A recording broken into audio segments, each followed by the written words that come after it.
What's up, everyone? This is Sherry, and you are tuned into the She Said What She Said podcast, where we talk about badass women and in the sports world and in beyond.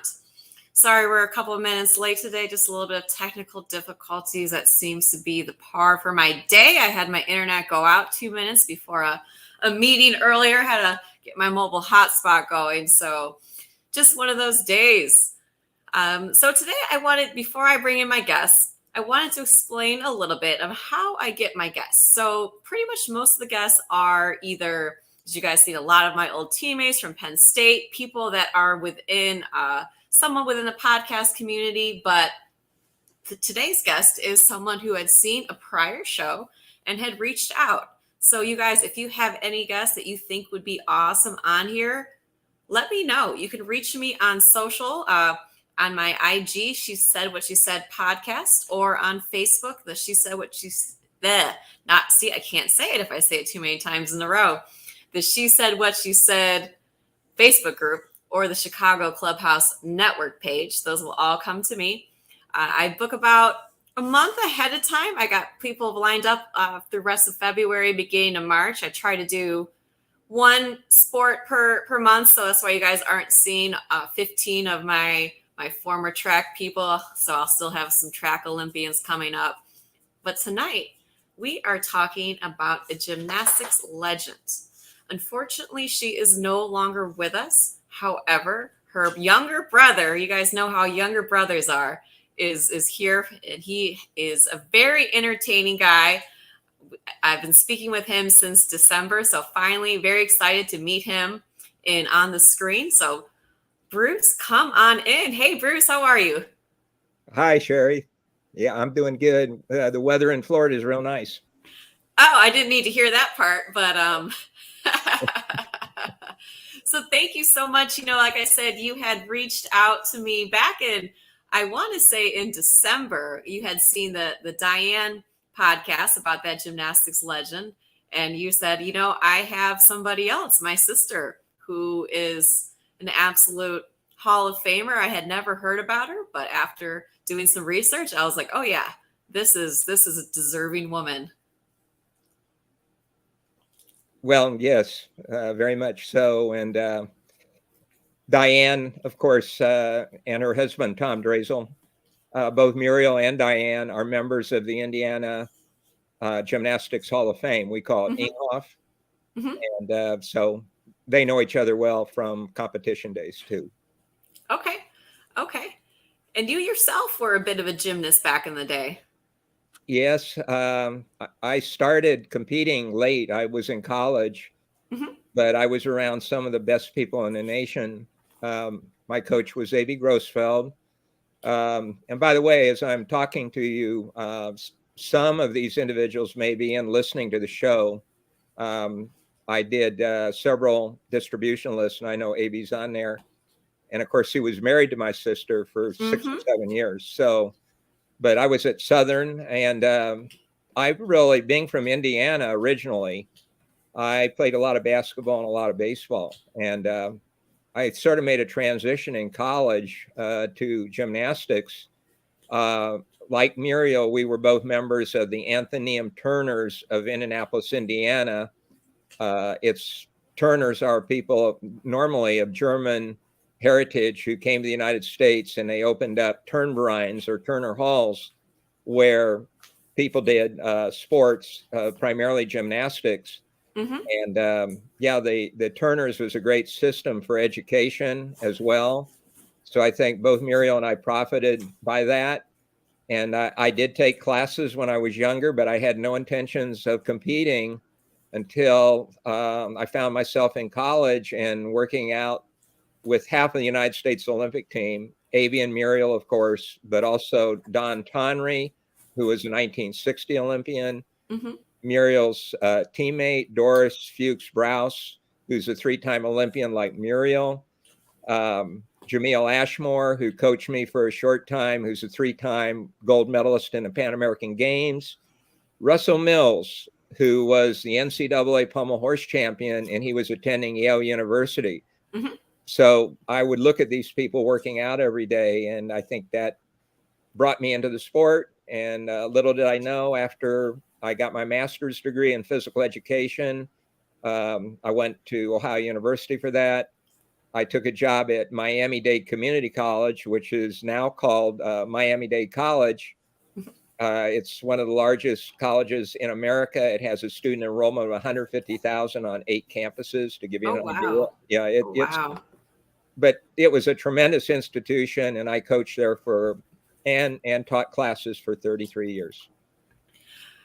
Karen says she loves that Nittany line. Thanks, Karen. I ran track at Penn State back in the day. Yeah, you guys, if you're tuning in for the first time on YouTube, feel free to shoot up a comment, say hi. It always makes the live shows more fun. So yeah, you guys were, how did, let me rephrase this. At what point did you guys realize that your sister was a star? Well, first of all, we were both war babies. Muriel was born in 40 and I was born in 43. And the story there, my parents are from Chicago and my grandparents are from Chicago. And my mother dropped out of high school during the Depression because, families people needed to work to make any money just to survive. Right. So I think when she had a daughter, I think she wanted to give her daughter things that she did not have. So believe it or not, she had Muriel taking instruction in dancing at age 4. Wow. And I have a collection of different programs. One was 1945. Muriel was 5 years of age and she was in a dance recital. And of course, my mother's wish for her was that she would become a top ballet dancer. And and that was going very, very well, particularly under tutelage of a woman named Margarita Diangura, who was from Montevideo, Uruguay, but danced in New York. And Muriel and I both took ballet from her. This is when Muriel was about 13, 14 in that area. And at the same time, our family had discovered the Athenaeum Turners. One of the gentlemen that worked with my dad, Dan Mackey, told my dad, he said, at the Athenaeum Turners on Sunday afternoon, they have workouts. Why don't Muriel and Bruce come down there for a workout? And we did. And off of that, like about a year later, or my sister walked in the house one day and told my mother, she said, I prefer to be a gymnast rather than a ballet dancer. And I thought my mother was my mother's very emotional. I thought she was going to have a fit, but Muriel had made up her mind to be a gymnast, and that's what it was. Fantastic. I did gymnastics for a couple years as a child, and when they were like, all right, now time to do a cartwheel on the balance beam, I was like, what? I'm sorry, you want me to have my legs come off at this? I'm done. No, thank you. I did not have that daredevil part in me at all, which you really need to be a gymnast. You have to have no fear. I don't know what it is, but whew. Well, you are a very good track and field athlete. And I think, I have a general background in physical education and I love all the sports. In fact, as you well know, the Winter Olympic Games are going on right now. And I'm sure there's some people that may be listening to this broadcast, but maybe they have their television set on mute and are watching something from the Winter Olympics as well. But gymnastics is a very tough sport. It takes a long time to develop. But however, there are success stories of people who started rather late. One of them, of course, is Kurt Thomas, who I coached, and he really didn't start the sport until he was 13. And he became our first gold medalist in the World Championships in Strasbourg, France in 1978. So he didn't start till he was 13. Right. What age did he win the championship? He was in his 20s. By the way, he went to Indiana State University with Roger Consul. And his heyday was from 75 through 79, his college years. He made the Pan American Games team, and then he made the 76 Olympic team, but he had a little bit of a hand injury at that time. Indiana State University won the NCAA championship in 1977, and they recently received an honor for that over with the new president, President Curtis at Indiana State University, the Sycamores. Mm-hmm. And then 78, Kurt went in and he was competing against one of the all-time gymnastic greats from the Soviet Union, and he won the floor exercise event. And that was a little bit surprising because I really think Kurt's best two events was the pommel horse and the parallel bars. So let's talk about your sister's the start of her gymnastics career. You know, so she was supposed to be this prodigy ballet dancer, ended up switching to gymnastics. When did she first start competing on, let's say, a national type level? Well, the history with all of our sports, the Amateur Athletic Union, or the AAU as it's known, was in control of 13 of our sports. And they really didn't care very much about gymnastics. And most certainly they even cared less about women's gymnastics. Right, because we're talking about the 40s. Well, yes. You know, we had the end of World War II. Mm-hmm. And then the Olympic Games were revived in London in 48, and it was still a partially bombed out city. Mm-hmm. And we did have a women's gymnastics team there, and they actually medaled. But the Soviet Union at that time sent people to watch the sports, but they did not introduce themselves to the Olympic program till Helsinki in 1952. Oh, okay. Yeah. Okay. So that was, and of course they dominated from the very start, mainly because of the type of system they had for training in the Soviet Union. But one of Muriel's rivals, and actually somebody that I'm sure our swimmer, I'm trying to think of our top swimmer, Michael Phelps. Mm-hmm. As everybody probably knows, he's won 22 gold medals in the Olympic Games. Well, the second next highest recipient is Larissa Latinina of the Soviet Union, and she was one of my sister's arch rivals. I was going to wait a little bit later to maybe say this, but I'm going to hold something up in front right here. Do it. And I don't know if everybody can see this. Yeah. I'm trying to get it where. Yeah, that's good right there. Okay. Well, this medal was from 1961 when the USSR came to the United States, and they did a series of exhibitions with the American team and competition. And at Westchester in Pennsylvania, Muriel beat Larissa Latina in the floor exercise event. And that's the gold medal from that competition that I was holding. Oh, that's exciting. And it's so small from what we think of medals now, but that's pretty awesome. Well, it's finally beat her. Well, she, and by the way, Larissa is still living. As far as I know, she's in her 90s. She's a very gracious woman. She was on the deck of the pool the day that Michael Phelps broke her record. Oh. She has 14 Olympic medals from the 52, the 56, and the 60 Olympic Games. She won the all-around all three times and had a collection of gold medals. Wow. Yeah. Wow. That is just incredible, you know, to think about the Olympics have been going on for, I don't know how many years, but that was really when TV came out, in the 50s, that's really when it started to gain traction and get these audiences that we're seeing now. I was researching a different athlete, a track and field athlete in 1948, and no one really remembers her because it wasn't on TV. And so it's interesting how your sister was at this coming of age, right? When we started to see these amazing athletes on the television. Well, you're right about that. And the 56 games, which were in Melbourne, Australia, and that was the Muriel's first team. And by the way, you'll like this. Oh, yes, you're showing the team right here. Yep. It sure is. There, by the way, there's one athlete missing from that picture. I don't know if you can pop it up there again.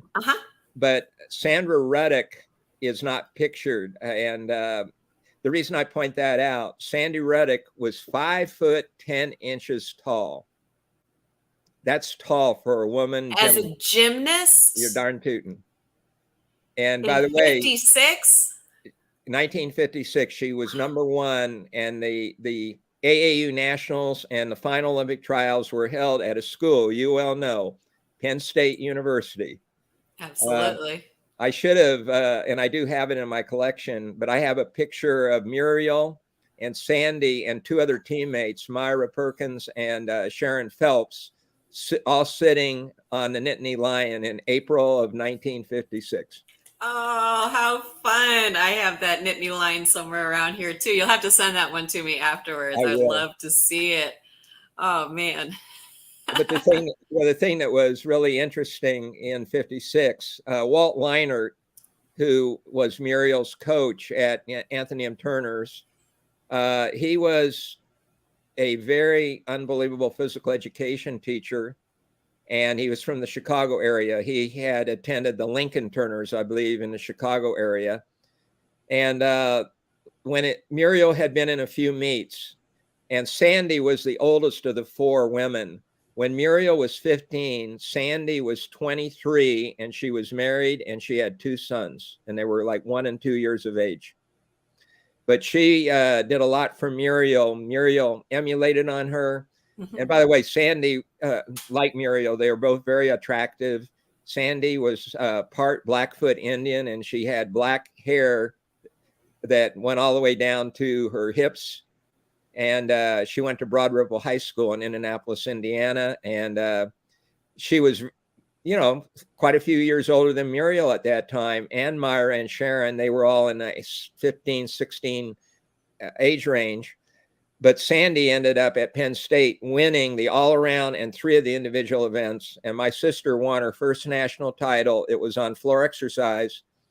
And Walt had told my parents, don't bother to come over to Penn State because Muriel, this is going to be an experience meet for her. Don't expect her to make the team. So we didn't go to the meet.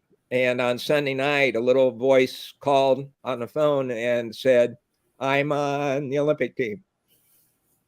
Man, we have a quick comment from Alexis. This must be one of your athletes. Says, hello, Sherry, Coach Bruce. It's great that you are sharing Muriel's story. Thank you, Alexis. Like we said, we have to keep these legends going. So let's talk about her first Olympic experience, because she, as you said, she was extremely young. She was not expected to make the team. So tell us a little bit about that. Well, first of all, going to Australia was quite an ordeal. There were no jets in those days. You flew to Los Angeles and then to the Hawaiian Islands and then another group of islands. And then you arrived in Melbourne. And so it took a long time, and there was no television. And there were only 9 teams, women's teams in Melbourne, to my knowledge. Oh, okay. And believe it or not, the United States finished 9th. Now, maybe that sounds bad, but we were new in the game, and we were also, we were up against basically the communist bloc, the USSR. The judging was very European, and they didn't expect the Americans to do much, quite honestly. So another member of that team, Doris Fuchs, Sprouse, she had an uncle. They were from Germany, and her uncle got her and her sister, Ingeborg Fuchs, they were both on that 56 team, out of Germany and to the United States. And President Dwight Eisenhower had to sign a document to accelerate citizenship for the 2 girls so they would be eligible to compete for the United States in Melbourne. So that was interesting. Muriel had this happen. Her and I think Ingy were walking down the street right there in Melbourne, and they were crossing an alleyway, and a truck was blasting its way up the alleyway and slammed on the brakes and hit my sister in her left hip and knocked her out into the street. 3 or 4 days later, she had to compete. She got hit by it. Whoa. Whoa. So, so that was a beginning to her Olympic experience. Oh man, what a way to get it started. Did she get seriously hurt, or was it just kind of Deep more? bruising all the way Oh up my, and down her leg. Yes, deep bruising. Jesus! And then she competed. Yes, she What did. a champion, man! That in itself is incredible. I don't know if I got hit by a car if I would want to compete afterwards. Like, I don't know if I can do this, coach. Man. Well, my sister was Well, we pretty got some more fans. We got Michelle saying hi, Bruce. So glad to hear about Muriel. I'm wondering if it's Michelle Love Kenny. Yep, Michelle Kenny. And then Well, we have Dale Smith. It's great to hear all of this, Bruce. Thank you. well, Dale was on my team at Miami-Dade. Okay. He's a dentist. Uh-huh.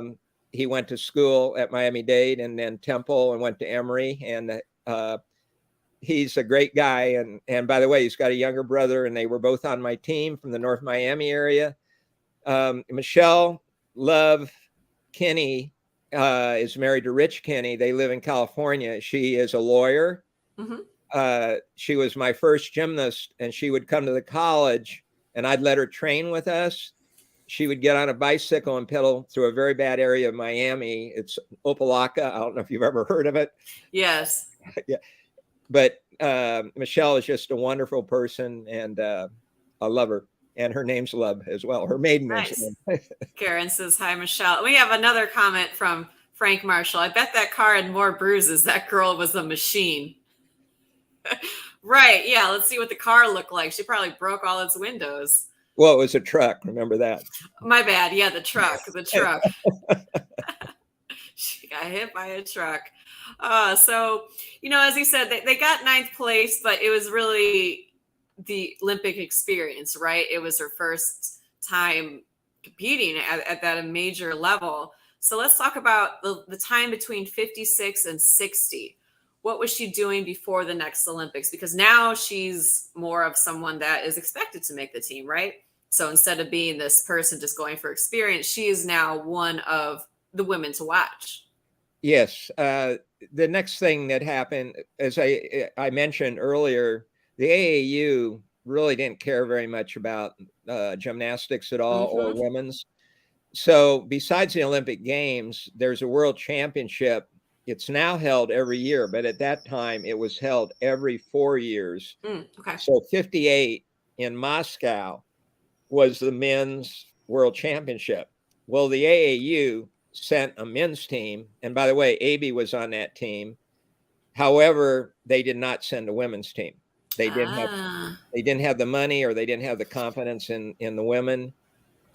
And of course, that was disappointing for Muriel. And then the other thing that happened at this point, which I should talk about, was that Muriel was, and you might flash it, was on the third cover of the Modern Gymnast magazine. Do you see that one? I tried to get them all. I don't. It's sort of it's, if you don't, well, I don't think I grabbed that. I know I was trying to grab them all before the show. He sent me over a lot of photos. I didn't grab that one. I'm so sorry. But yes, that one. Nope. I love photos. But anyway, the publisher of the Modern Gymnast magazine, that then changed names several times. It was the Modern Gymnast, then it was the Gymnast, and then it became the International Gymnast. And in today's world, it's owned by Bart Connor and Nadia Comaneci, and under the management of Paul Zert. And they're out of Oklahoma City because Bart went to school at Oklahoma. And of course, I think everybody knows his wife, Nadia, who is another one of the. If you've ever heard of the sport of gymnastics, how do you not know of her? Talk about a legend, but yeah. But anyway, going back to the Modern Gymnast, Glenn Sunby, who is a small man from Minnesota who hand balanced, and he was in a hand balancing trio with his sister and another gentleman. They were called the Glenn Marlin Trio. And they were a straight act, and they toured with Spike Lee and the Mad Insanities. I don't know if you've ever heard him. He was a big time band leader. I have not, but it sounds cool. Well, they were in Washington, D.C., and Glenn did something that was quite unusual. He decided to walk down every stair of the Washington Monument in a handstand position. Yes, he's in Ripley's Believe It or Not for accomplishing that feat. I'm sorry to think about this. Like, all right, I was just at that monument like a couple months ago. Okay, it's a pretty big monument. Wow. But That's anyway, amazing. Glenn moved to Santa Monica, California, and he started the Modern Gymnast magazine. Mm-hmm. And he knew a lot of show business personnel. And one gentleman was named Mr. Ken Murray, who, as you were talking about, television media was sort of a new thing. And in those days, all you had was ABC, NBC, CBS, and Mm-hmm. you'd have all these half-hour cowboy shows and half-hour shows like What's My Line or Beat the Clock and stuff like that. Well, Ken Murray was looking for a unknown young woman athletic actress Mm-hmm. to play a person called El Coyote, who was a legendary figure, very similar to Zorro, wore an outfit like Zorro. And at nighttime, she was the daughter of, there's Muriel as El Coyote. Her husband, her father in that particular pilot for El Coyote Rides was none other than George Brent, who's Mm-hmm. a well-known Hollywood actor. He made 13 movies with Betty Davis, who we all know is top-notch. Absolutely. So anyway, Muriel went to some type of a tryout for it because Glenn showed Ken Murray his magazine and said, you should get in touch with Muriel Davis from Speedway, Indiana, who was on the 56 Olympic team. And Muriel won that part. And on her 17th birthday, she signed a 7-year contract with RKO Studios. Ah, okay. Okay. And I did just find the cover of that magazine. 1 second. Here we go. That's it. Modern Gymnast. There it is. July 1957. We have a couple comments that I want to circle back on. Charles Jeffrey saying, remember that Muriel was the youngest member of the U.S. team. She absolutely was the baby of that team. And Karen wanted us to remember, don't forget Mademoiselle Gymnastics magazine. So you guys had another one as well. Yes. Well, let me talk about Charlie first. Charlie was my roommate in college. Oh, yeah? Yes, he was he's from Queens, New York, and he became an anesthesiologist, and he worked for Massachusetts General for 30 years. And I'll tell you what, he is one of my sister's best friends for many, many years. And he does have a condo down in Sarasota here, and he visits with me. And what he's saying about Muriel is true. She was the youngest member of the team. She turned 16 October 7th, and that's about the time the flight took off to head to Los Angeles to go, to Melbourne. Yep. Now, what's the last name on the other? Is that Karen Schuckman? It sure is. Oh, my goodness. Karen Schuckman is a wonderful. Hey, you're going to love this, Sherry. She's a Penn Stater. She said that at first. She loved my Nittany Lion. I love it. Well, she trained with Muriel, and of course, she has some competition. I don't know her exact thing. I'm pretty certain she won some AIW championships. The amazing thing that she did, she played her own floor exercise music. I'm going to say the wrong instrument. It's either an oboe. Because a lot of people don't know this. In the old days in gymnastics, all the music was played live by a piano player. Oh, okay. That makes sense. So it's very, very unusual to have somebody play their own floor exercise music on a string instrument. And that's what Karen did. So was it recorded ahead of time? I didn't pick up the question. Oh, was it recorded ahead of time, the music? I'm sure it was. Yeah. Well, She That wasn't. would be really hard when you let me go ahead and play this instrument while doing this backflip. Yeah, that would have been pretty tough. I would pay to see that. By the way, her husband, Mark Davis, he has the same last name as I. Mark is an amazing person, and he was the first American to do a triple back off horizontal bar at the end of a high bar routine. Went to Southern Illinois University. A number of times he did comedy ring routines that were unbelievable. But those guys, I think, live on a property there right outside State Park, if I'm not mistaken, and they have horses and all that kind of stuff. Fun. I'm glad to hear Karen call in. I just love her to death. Fantastic. So, your sister's on the covers of the magazines. What is it like being the younger brother of an Olympian who is on covers of magazines, getting into Hollywood? What is it like being her brother at this time? Well, I think what I always thought about Muriel, I thought she was an adult. Mm-hmm. She's 3 years my senior, right. but Mm-hmm. when my parents would give me advice about certain things, and then Muriel and I would talk it over, I always thought what Muriel told me was a lot better than what my parents had said. And I'll tell you another thing. I've always, of course, coached both men and women, and I don't think I favor one group over the other. And I know a lot of coaches in America, maybe they either have done men's or they've done women's only. Mm-hmm. But I've always had a very strong perspective of women in sport. And I think Muriel is an example of that. I think she was a pioneer for gymnastics, much the way Nana Di Verona was for swimming. Mm-hmm. And I think Muriel's proved that by all the years that she spent pushing the sport forward. Absolutely. And we'll get into a little bit of our post-Olympic time. But next we have 1960. Well, before we hit 60, I want to. Oh, yeah, let's do it. Let's get one more. I want to mention 59, which I didn't say.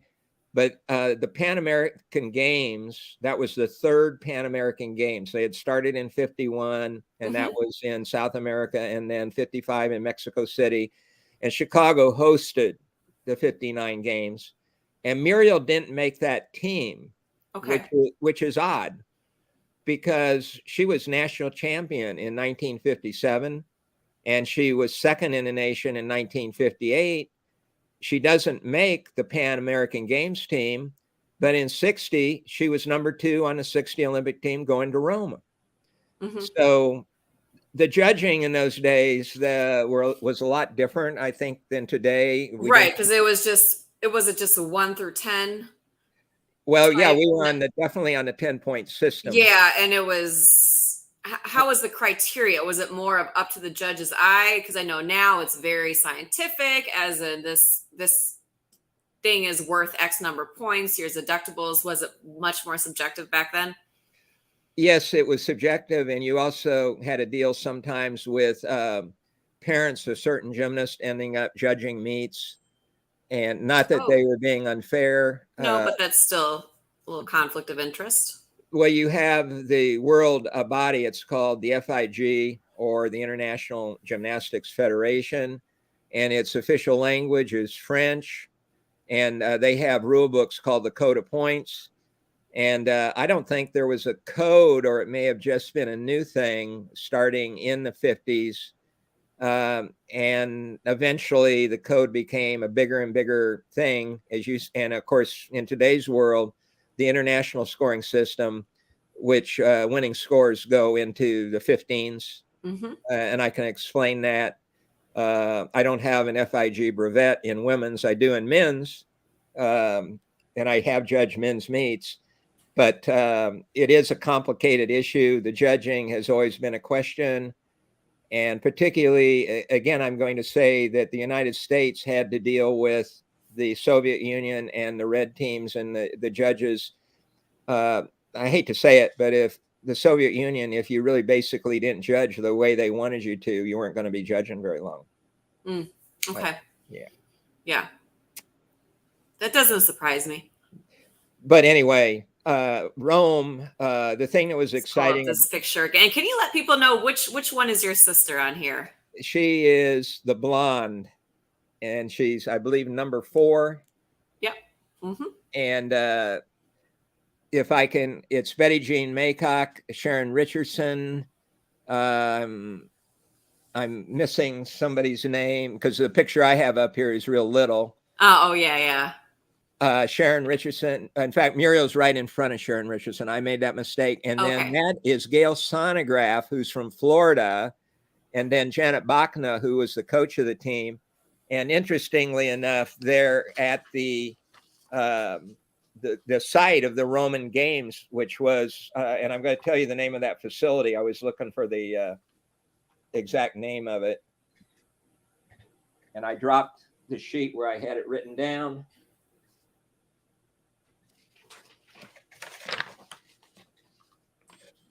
It's called the Baths of Caracalla. Okay.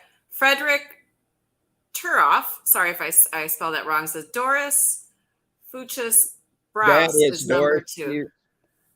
Okay, so what now? Freddie's calling in, right? Yep. Okay. Freddie is an unbelievable person. In today's world, he's an expert scuba diver, and he's been in all kinds of waters all over the world doing beautiful photography. And going all the way back to Connecticut, where he was from, I got to judge him in Connecticut's first boys state championship, which he won easily. Nice. Okay. And Fred's been at Temple University for years. Okay. He's now retired from that, but he had a tremendous competition career, being on many of our teams, and he's a fantastic coach. And more than all that, he's just a fantastic guy. And I'm glad. Quite the fan club. Karen was saying Dave Thor couldn't figure out how to get the chat, but now he is. Dave Thor says hi to all. Another one of your people. Yeah, well, David, and I want to thank David again because he reached out to a whole bunch of other people. Dave was on the 1968 Olympic team to Mexico City. Okay. He came very near to being our first Olympic medalist since World War II on the pommel horse, the hardest event in gymnastics. And again, he was in a tie situation with 2 other athletes.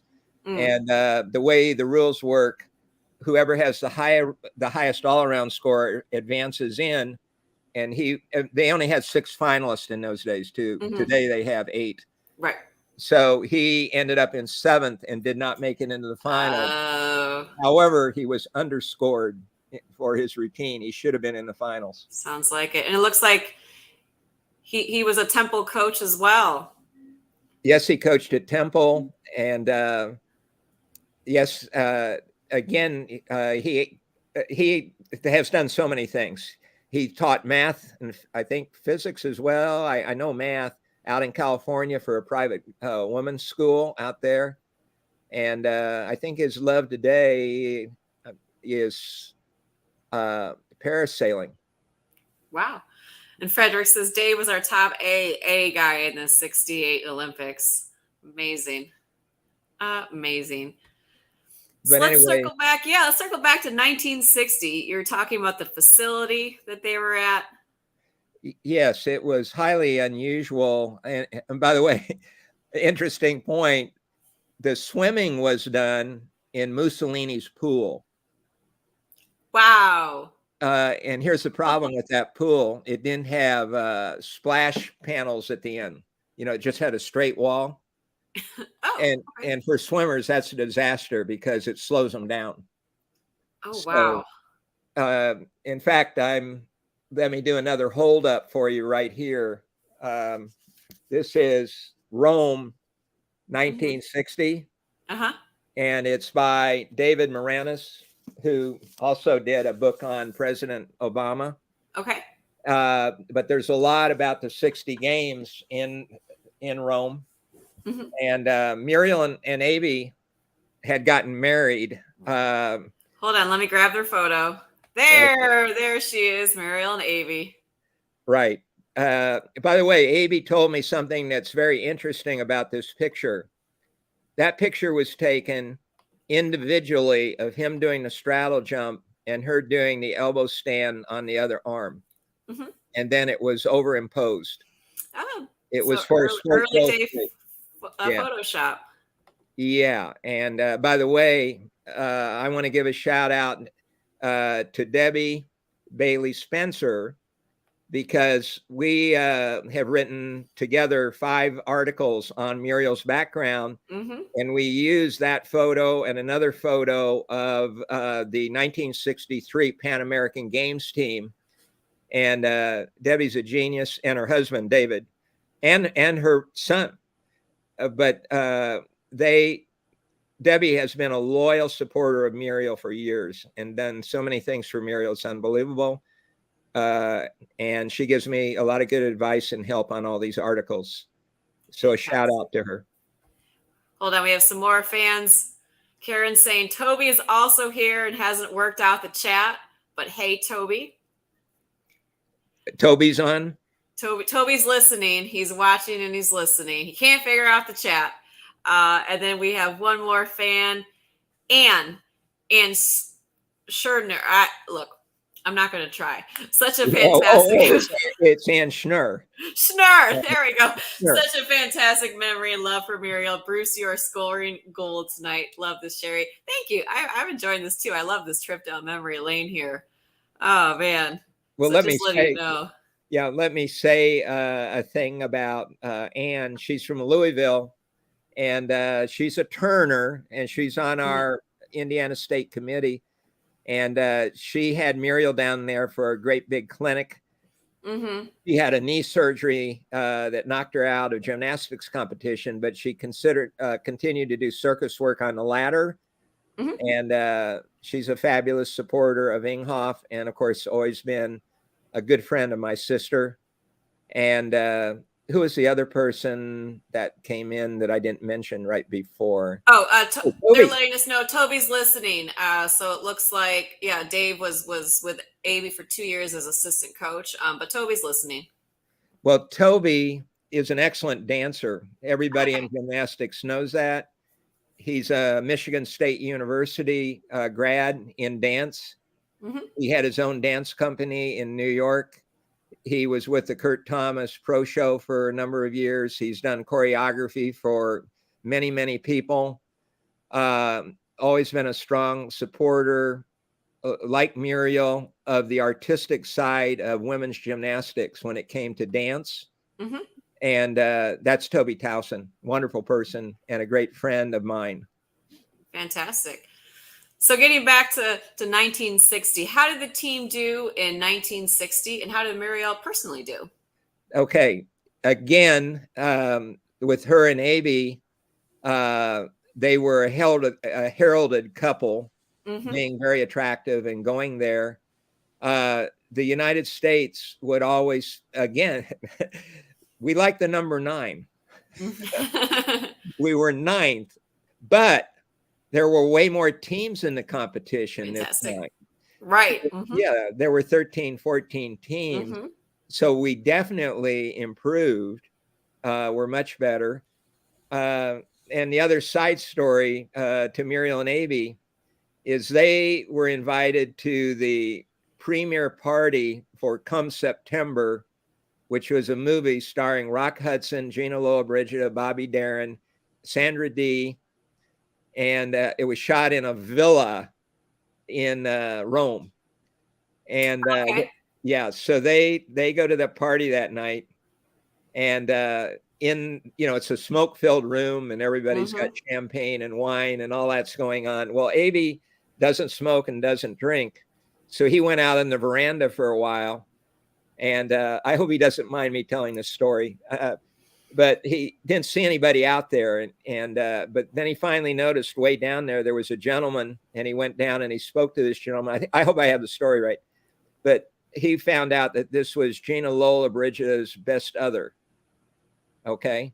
So Abby is well known for his joke telling and willing to say about whatever he wants to say, which is great.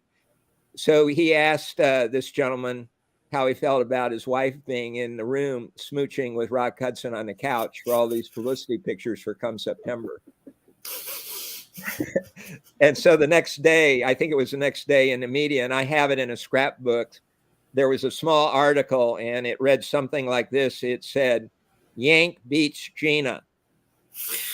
And then it had Gina Loa Bridges' vital statistics and Muriel's vital statistics. Muriel really had a nice body. She was 5'3", 110 to 115. Mm-hmm. And she was very busty particularly when she was 15, 16. And I might tell this other story about Abe since we're on it.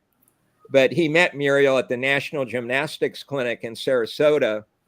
And Walt Leinert came waltzing over to him and said to him, he said, "Abe, would you mind teaching this little girl that's on my team how to press a handstand?"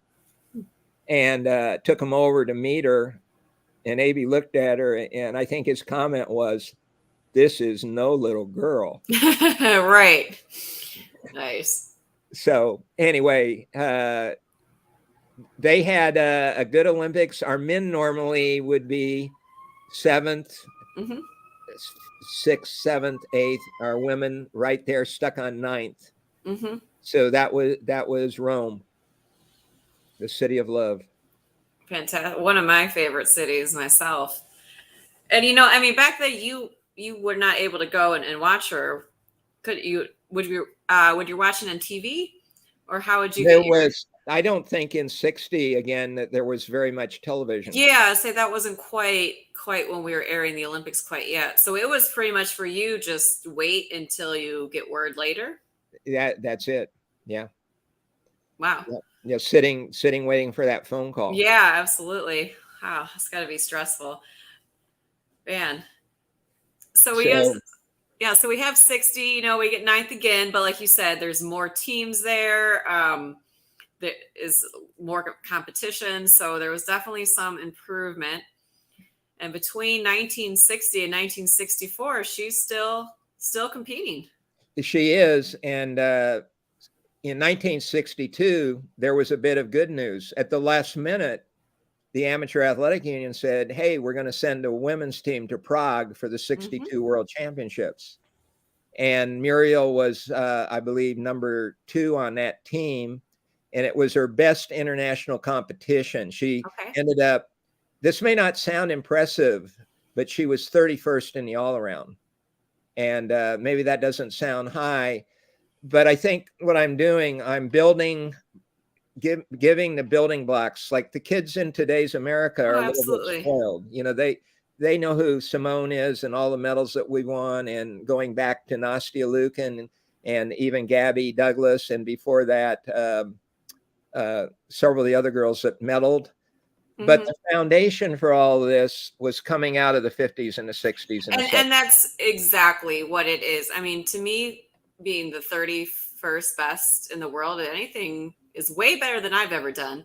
And like you said, I mean, we were going for the team that was last place in the Olympics to now starting to actually do, starting to get a little bit competitive, laying that foundation. And that is so important. Well, by the way, when Muriel won the medal on floor that I mentioned, and her teammate Doris won the uneven parallel bars, they were rewarded by asking to be on the Ed Sullivan Show in New York. No way. Yeah, and Abe actually drove Muriel there, and there's a funny story about that, but I don't think I'm going to tell it. But anyway, the AAU, I understand, was paid, I think, $5,000, I don't know, per girl or something like that for being on the show. But it did not go into the gymnastics AAU fund. It went into the general central fund of the AAU. Right. So this is what was wrong, with the treatment under the AAU banner. Absolutely. Hold on. I have a little bit more info on the music of that solo routine. So Karen's solo routine was done to the cello. She said she didn't actually play it herself, by the way, but it was done by the cello, and Toby choreographed it. There you go. Yeah, I knew it wasn't an oboe. Yeah, how Muriel's just upholding the artistry of the gymnastics. which is, yeah, it is beautiful, beautiful art. All right, so let's jump. So, 62, we had Prague. Like you said, got her best. We're starting to make a little bit of footing. Well, let me do 63. Yeah, let's say what happened in 63. Well, it's the Pan American Games again. Yes, that one. That's every 4 years. Mm-hmm. Yes, and it was in Sao Paulo, Brazil. Mm-hmm. And the thing that was unusual, here's the gymnasts that I told you that I worked out with: Jamil Ashmore, A.B. Grossfeld, Don Tonry, Muriel, of course, and Doris. All were on that team. That's 5 individuals out of the 2 6-member teams. And Doris ended up winning the all-around. This is another lesson, I think, for Americans. A lot of times they go, big deal, the Pan American Games. But the Pan American Games are a big deal. And absolutely, because we're competing, of course, not against the Europeans and even the Asians and so on.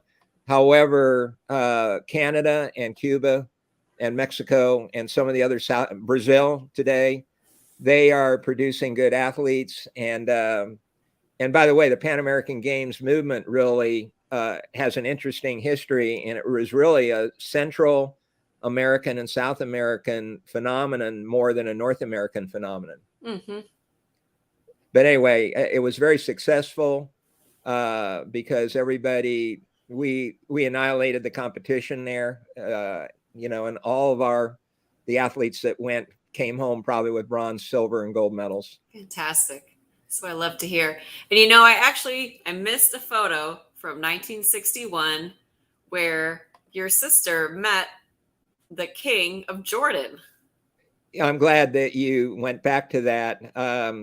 Here's what happened.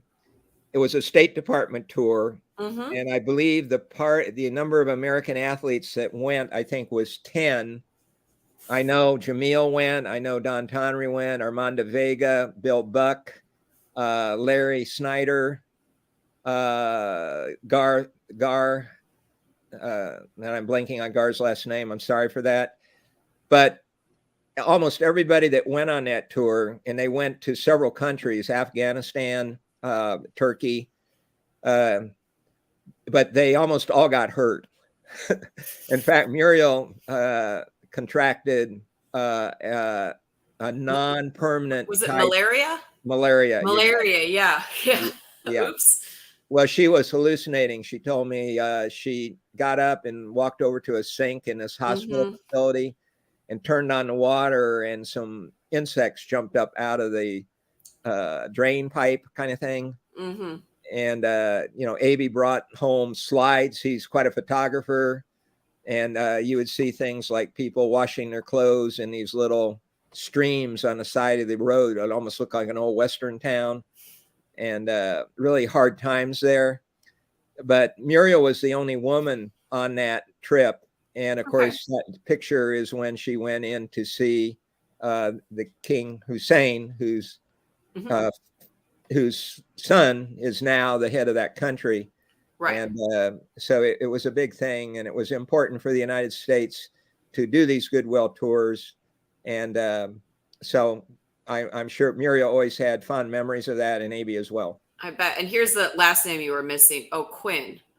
Carl Quinn. It sure is. There you go. Look at all the people I have out there helping me. I mean, you're like, I want to bring you to Trivial Pursuit, because I'm like, the knowledge out here just going through this. I'm like, man, I thought I was good. So far, your sister's been hit by a bus and hit by a truck and contracted malaria. So we're doing pretty good on the international incidents. Yeah. So I hate to tell you, there's going to be some more sad news when we begin to talk about 64. Is that where we're at now? Hold on. Yes, but we have one more. I'm not sure. It's a AZ Lou. Must be abbreviation. Oh, it says Ed Z on my wife's account. All right. I've known Bruce for over 50 years, and I'm learning new things about him tonight, along with the great Muriel stories. Good interview, Sherry. Thank you. It's Ed Z on his wife's account. Nice. Well, the real last name is Zimmer. And it's true. Ed was on my team. I have a total respect for him. He, as I recall, and maybe he might see it a little different than I did, but he came to our house one time and he met my mother. Mm-hmm. And later on, I became really good friends with his mother, Molly. And Ed actually did many things in gymnastics. After he got through at Miami-Dade, he went to the University of Illinois Chicago Circle with Bill Rotzheim, who was a 2-time Olympian. And after that, he worked for Porter Athletic Equipment Company in Schiller Park. He took a coaching job at the University of Washington, coached the women's team. He then became Roger Consul's assistant to the United States Gymnastics Federation. This would have been in the late, I'm trying to think of the years. It would have been 79, 81, 82 in there. And Ed actually took Kurt Thomas from Camp Sakara down to the Indiana State University to begin his college career. But Ed is wonderful. His family has owned a backup alarm company in Boise, Idaho. And I went out there probably 10, 11 straight years and would go skiing at Sun Valley and ride and you name it, Jackson Hole. Wow. And those were great memories. And as I said, just a wonderful person and a great friend. And I have total respect for Ed. Fantastic. We have one more comment. Dave Thor is just letting us know at the 1969 Cup of Americas, I think Fred Turoff was the rings gold medalist. The U.S. team won, as we did the 1967 Pan Am Games. All right. So like you said, I mean, there is a lot of winning happening in the Pan Am for both men and women. Ed was saying, let's get back to Muriel, a true story about the moms. Fantastic. So yeah, so we're now into 1964, and let me pop up this photo of that team. Well, I can tell you the members, seeing them. That's Janie Speaks, that's Marie Walther, that's Muriel, that's Linda Matheny, that's Dale Francis Kephart, that's Kathy Corrigan, and that's Doris Fuchs Browse. 7 beautiful gymnasts, all very, very good. And refresh my memory, where was the 64 Olympics? Tokyo. That's right. That's right. I want to, again, hold something up. This is another book. It's called 1964. It's written by Roy Tamawaza, and it has many bios on all the athletes that were in the 64 games. And Roy's a wonderful person. His dad was one of the people that promoted the 64 games, and then he has a career in media. And it was a big thing for him to get ready for the Olympic Games that were to be held in Tokyo in 2020. And we all know that they were delayed because of COVID. And so anyway, that's who Roy Tamawaza is. This is an interesting book. If you get a copy of it and you want to read about the different athletes that we had there. And it was a very hard thing for Roy to go through the delay of the games. Yeah. So. Yeah, we had a family friend's son's wife. Family friend. Yeah, she was a part of that committee too. Yeah, it was a big delay, big to do, but Tokyo did a great job pulling that off. But for 64, all right. So 64, your sister is, in her last Olympics, she makes the team again, which is, so how old? Let me, because she was 23. 23. So she's getting older for a gymnast in the Olympics. That's true. I think too that a lot of even the male athletes were even older. Like some of the guys were 28, 29, 30 in there. I think Vinny Diatorio, who was from the New Jersey area, and he was on the 48 and 52 Olympic team. I think he's the oldest American Olympian ever on a gymnastics team.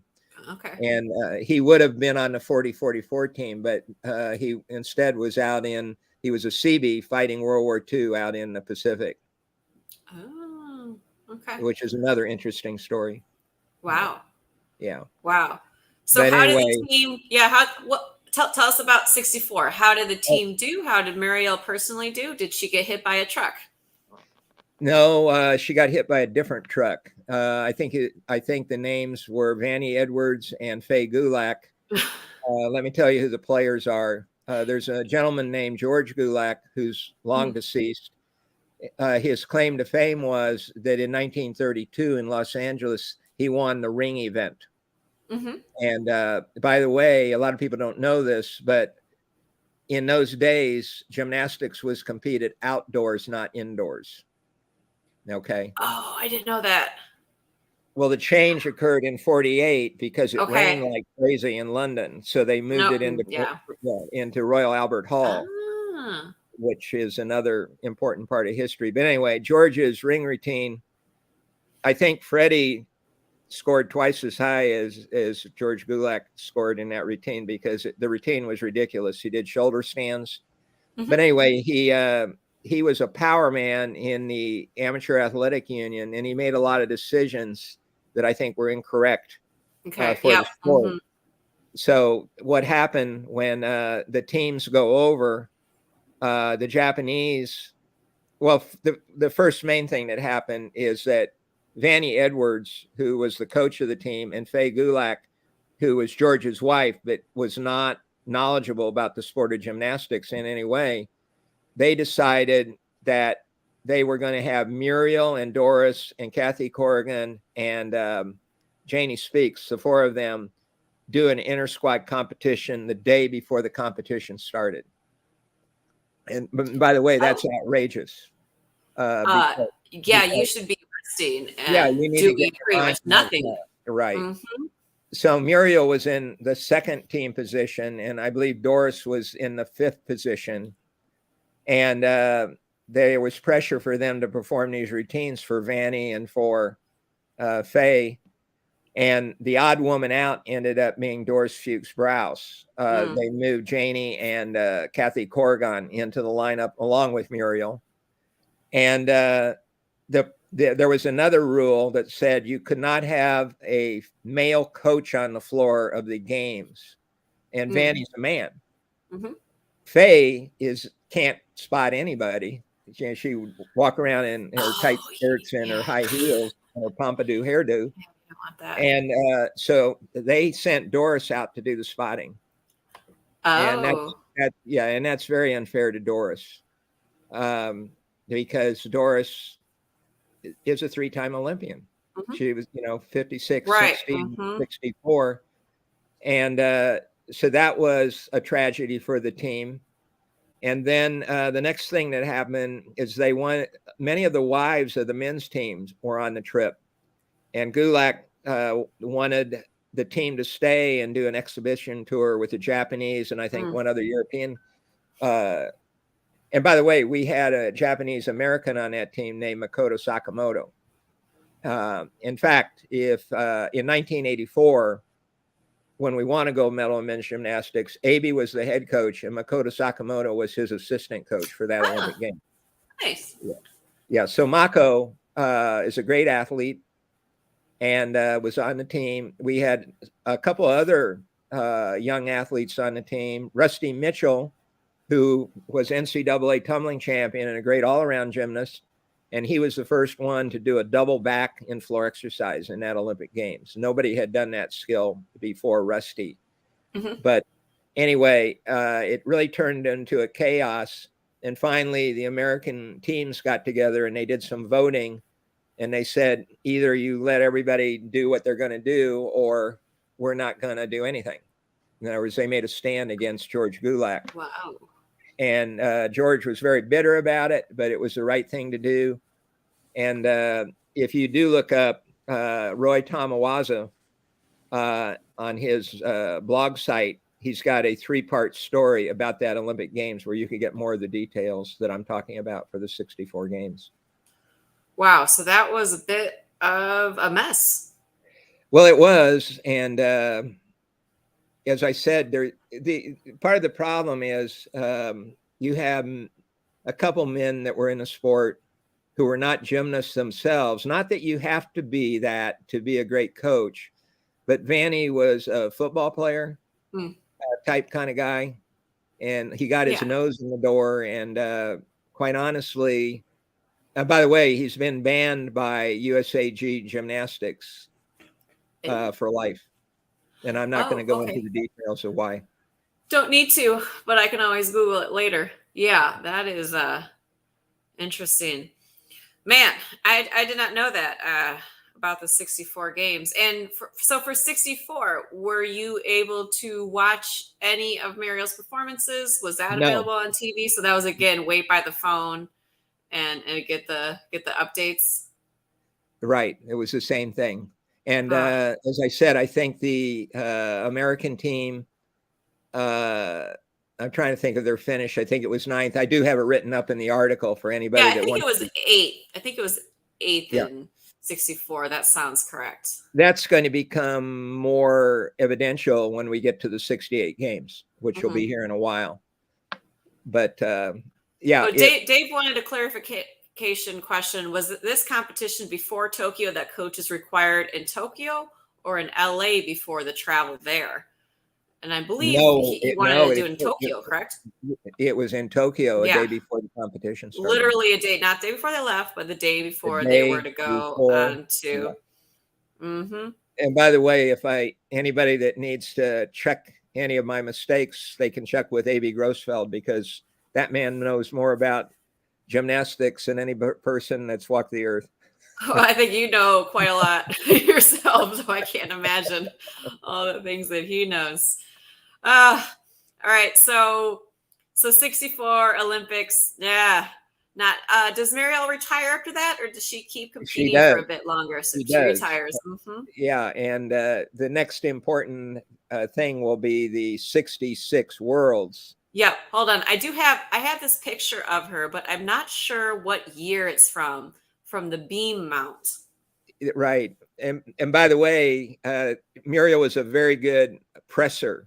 From Uh-huh. there, she's going to press up to a handstand, just like a Oh piece of wow. cake. Uh-huh. And notice that the beam is still wood. Yeah. It's Yeah, that's in right. today's world. Yeah. So the idea for that mount came from A.B. Grossfeld. Mm-hmm. Right, because he And was there to teach her the press ups. yeah, I guess, yeah, I never thought of it that way, but I guess it all worked out. But yeah, believe that picture is from the 62 Worlds, or possibly Okay. 61 at the AAU Championships.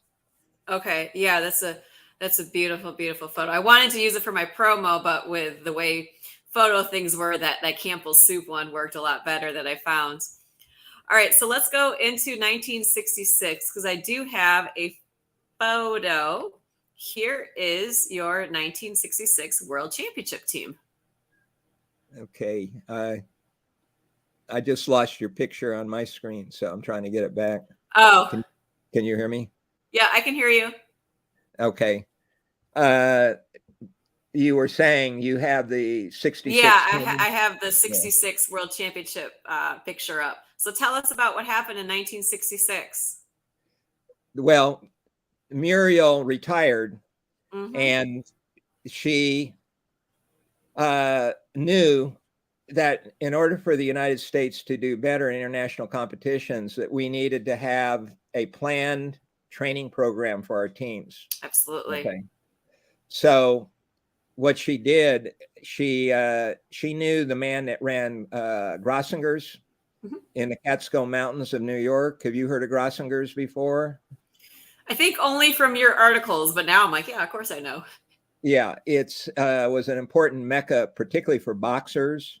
Okay. Mm-hmm. And Oscar Bonaveno happened to be there at the time when the team trained. And it was the Grossinger family ran restaurant services, I believe, in New York City, I think in Manhattan, but I'm not certain. And anyway, they developed this camp. And the training site where the team is sitting there is by the indoor pool. There was a swimming pool indoors, Mm-hmm. and they had the equipment set up there. And they ran a very, very successful training camp there under Muriel's direction. And well, that would then prepare us to go to New York for, I believe, a week training, and then heading out to Dortmund, Germany for the 66 World Championships. Okay. Yeah. So I haven't gotten my picture back, but I'm. Oh, let me put the picture back up here. 1966 Okay. U.S. World Championship. Okay. I'm with it now. Okay. That was before they got on the aircraft. Okay.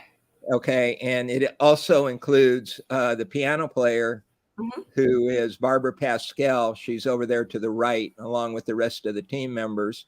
What happened, the United States also was finally going to have a judge on the floor for the 66 competition. So Muriel was the most experienced person we had in judging at the time. So the decision was made to have Muriel judge the meet, and Avis Tieber took the coaching responsibility. Avis is a wonderful person. She's from Texas, and she wasn't only a good all-around gymnast, but she was a great tumbler. So, so the team, they were going to this well-known facility in Germany. In fact, it had been bombed during World War II and then rebuilt and opened again. Westenfall, I believe it's pronounced. Westenfellen Hall. It sat 16,500 people. And so anyway, we had a really, really good team. What the team had a goal, and it was to finish in the top 6. And if they did that, they would have an automatic berth to go to Mexico City in 1968. That is what was at stake. Yep. Okay, so after the compulsories were over, the United States was in 7th place.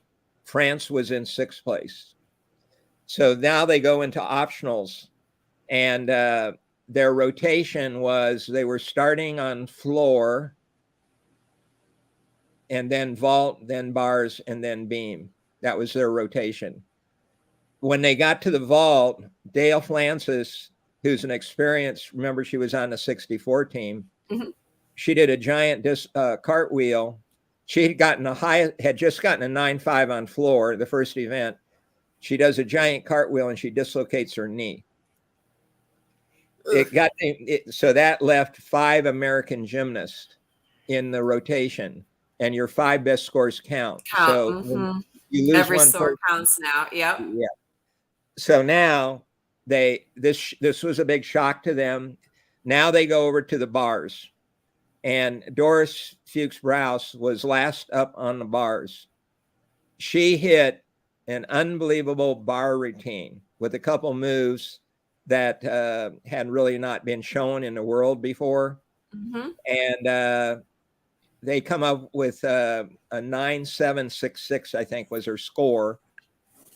Well, the crowds in Germany and France, they're very knowledgeable about gymnastics. So the way they protest, they start beating on the bleachers with their feet. They delayed the competition, get ready for this, for 1 hour and 7 minutes. Wow. Every time a girl would try to go up, and they wouldn't really budge on Doris's score.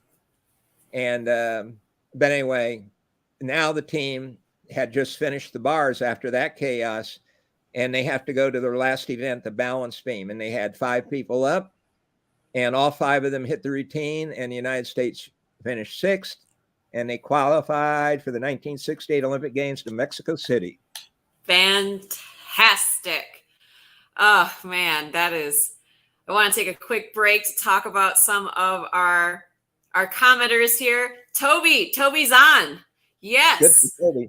Hooray. Toby is one of the thousands of gymnasts who are proud to call themselves Grossfeld gymnasts, highly influenced by both Muriel and Abby as mentors and role models. Sorry, I butchered reading half of that. I am not good at reading out loud. But he is. I tried. And we got, Toby. And as Karen pointed out, we might get there at some point, but everyone who has tuned in tonight is here because Muriel made a lifelong impression on them. And that is just, I think, the biggest testament. She influenced our gymnasts as a coach, but also understood the purity of gymnastics, and she fought to uphold that. And then Dave came in to just chime in that Doris was the best on uneven bars in Dortmund. The crowd halted the meet with booing the judges' tables, and he was just agreeing with Karen. So, yeah, that is crazy. But as you said, we were 1950. We were last place, 9th out of 9 at the Olympics, and now we're talking about going into the 1968 Olympics in the top 6 as an automatic qualifier. So in that short period of time, just that the level of this is starting to grow. And as you mentioned, a lot of that is because of your sister understanding that gymnastics needed a training program. It needed to have what we see now, right? We see for a while, we had the Karolyi Ranch for a bit for the training program, but before that, we had to have something, and this is what your sister started. That's exactly right.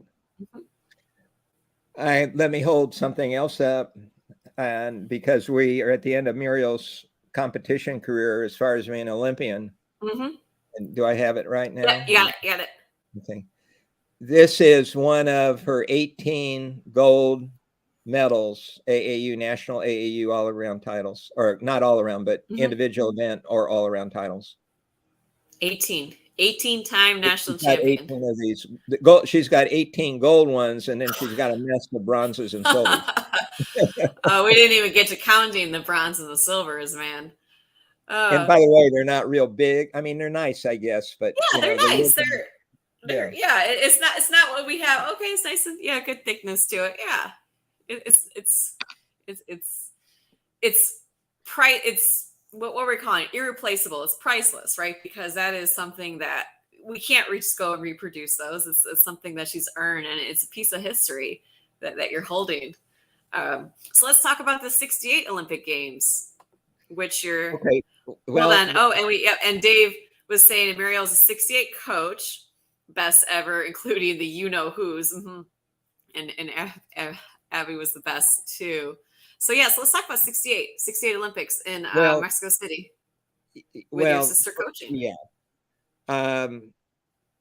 The 1968 was a very turbulent year. That's what people need to understand historically. Mm-hmm. Martin Luther King was assassinated. Robert mm-hmm. Kennedy was assassinated. Mm-hmm. The Dubček regime, which had moved Czechoslovakia towards democracy, was overrun by the USSR. And by the way, that affected Vera Cheslovska. There was a new president of Mexico, and besides the regular military, he had his own force. Mm. There were student protests throughout Mexico that year. And there was a certain square, I forget the name of it. It was in north of Mexico City, I think. And the athletes, there was a demonstration there. And the demonstrators didn't realize it, but the new president of Mexico had some of his military people up in buildings, and there was over 100 people massacred and shot. You had that going on. And then during the games themselves, there was a consideration of a boycott by African-American athletes, mm-hmm. which Absolutely. They decided not to have a boycott, but to protest in some manner.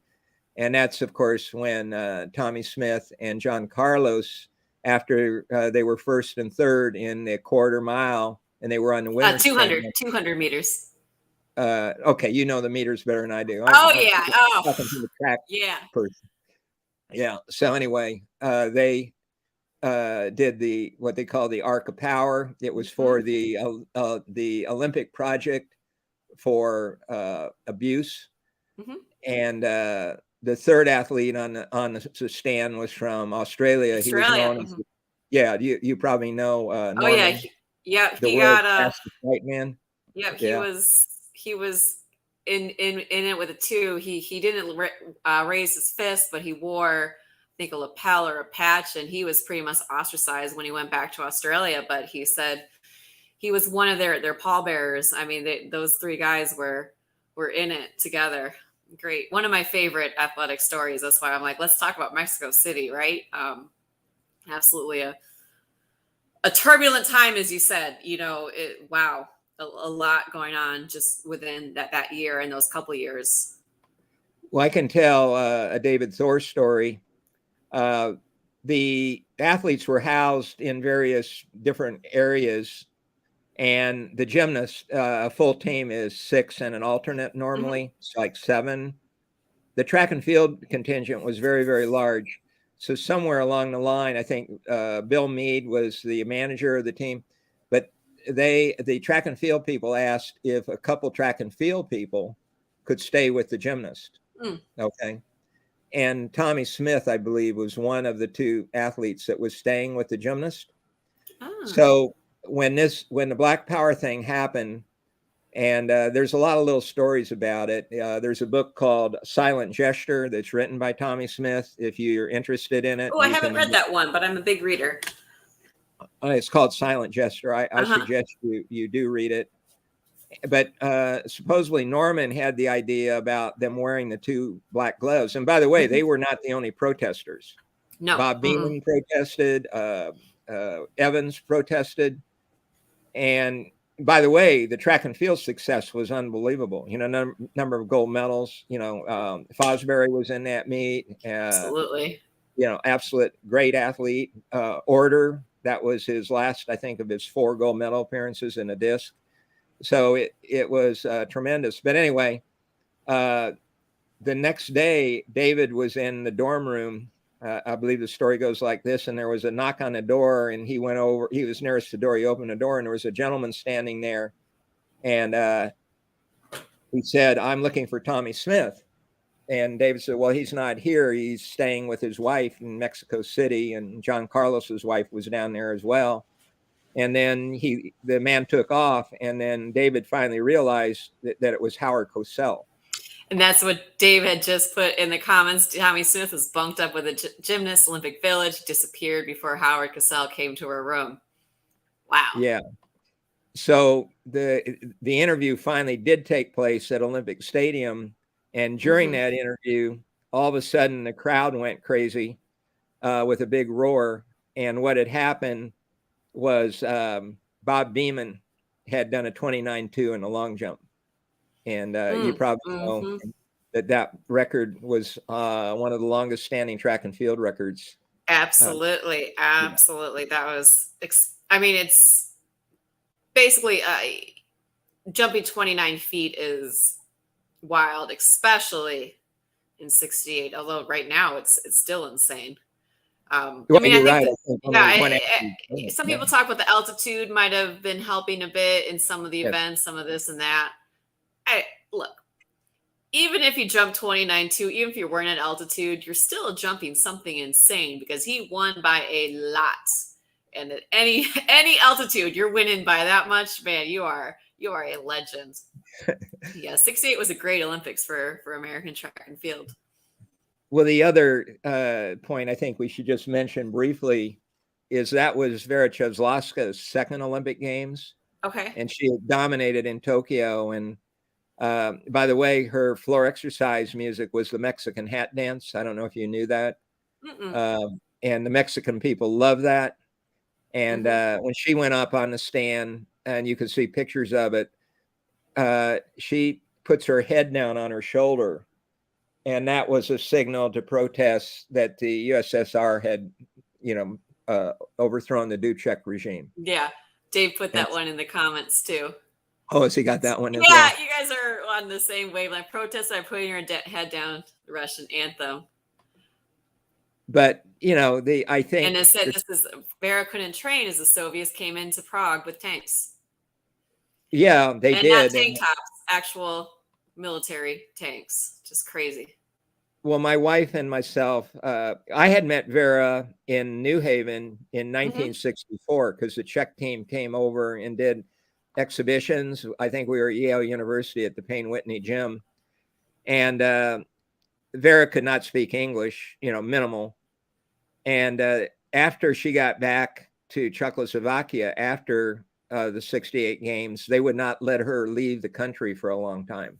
Oh. And the International Hall down in Oklahoma City had inducted her. And finally, Paul Zert told me, he said, they're letting Vera finally come out. And this was only about 4 or 5 years ago, maybe 6 at most.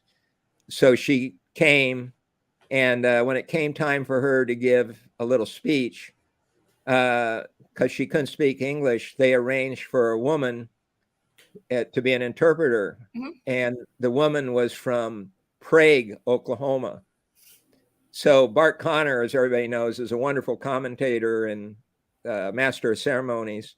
And he got up on the stage and he said, we have so-and-so, and she's from Prague, and she's going to interpret for Vera, who's from Prague. And both are spelled exactly the same way. Yeah. So I was reading the Native American Son about our great athlete, Indian athlete, Jim Thorpe. Mm-hmm. And when I was reading the book, they talked about a small community in Oklahoma that was settled by people from Czechoslovakia, and it's called Prague. Mm. So I think the Prague comes in, or it's Oklahoma slang for Prague. But anyway, Vera, she was 74 at the time, and she got down and did a split on the floor for us. So she's fantastic. And then she's passed away now, but she was an unbelievable athlete. Started out as an ice skater, by the way, before she was ever a gymnast. Yeah. Oh, wow. Oh, wow. So how did the U.S. women's gymnastics teams do at 1968 Olympics? There was a new nemesis named Madame Naj. Mm-hmm. She was the head of the FIG Women's Tech Committee. She was from Hungary. Mm-hmm. And we weren't maybe as good as the Soviet Union, and East Germany probably had a little bit more depth than us. But I really think we were better than the Hungarians. And what happened, I was going to say, I believe if you look, you'll see that the Hungarians beat us by a half of a tenth or something.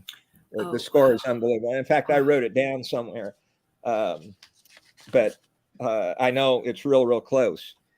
And Madame Naj was real good at manipulating the judging all the time. Yes. First. Now, we had in the 68 games, our best finish, David, of course, in men's, but on women's side, Linda Matheny Mulvihill was in 4th place on the balance beam. I show you a little political thing they do. When you're in the finals, you draw to find out what position you're going to go up. So whoever was ranking 1st, 2nd, and 3rd, they draw a 4, 5, and a 6. Mm-hmm. Whoever is ranking 4th, 5th, and 6th, they draw the 1, 2, 3. Linda was running in 4th place. She drew a 1. And you don't want to be first up. No, you see? No. But nobody saw the draw, is what I'm saying. It's right. Yeah.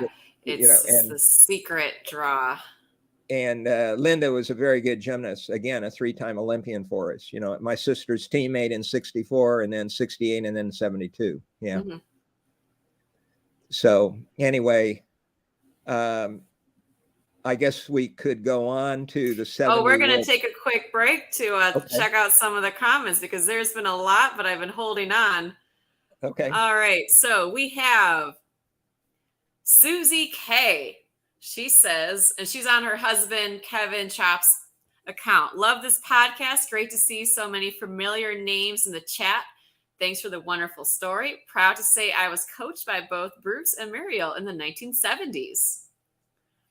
Well, Susie Kinsman, and that's her maiden name, is a fabulous person.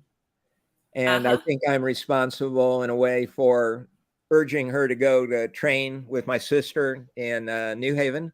Mm-hmm. And she was a Hinsdale High School girl. And by the way, Illinois. You know Hinsdale?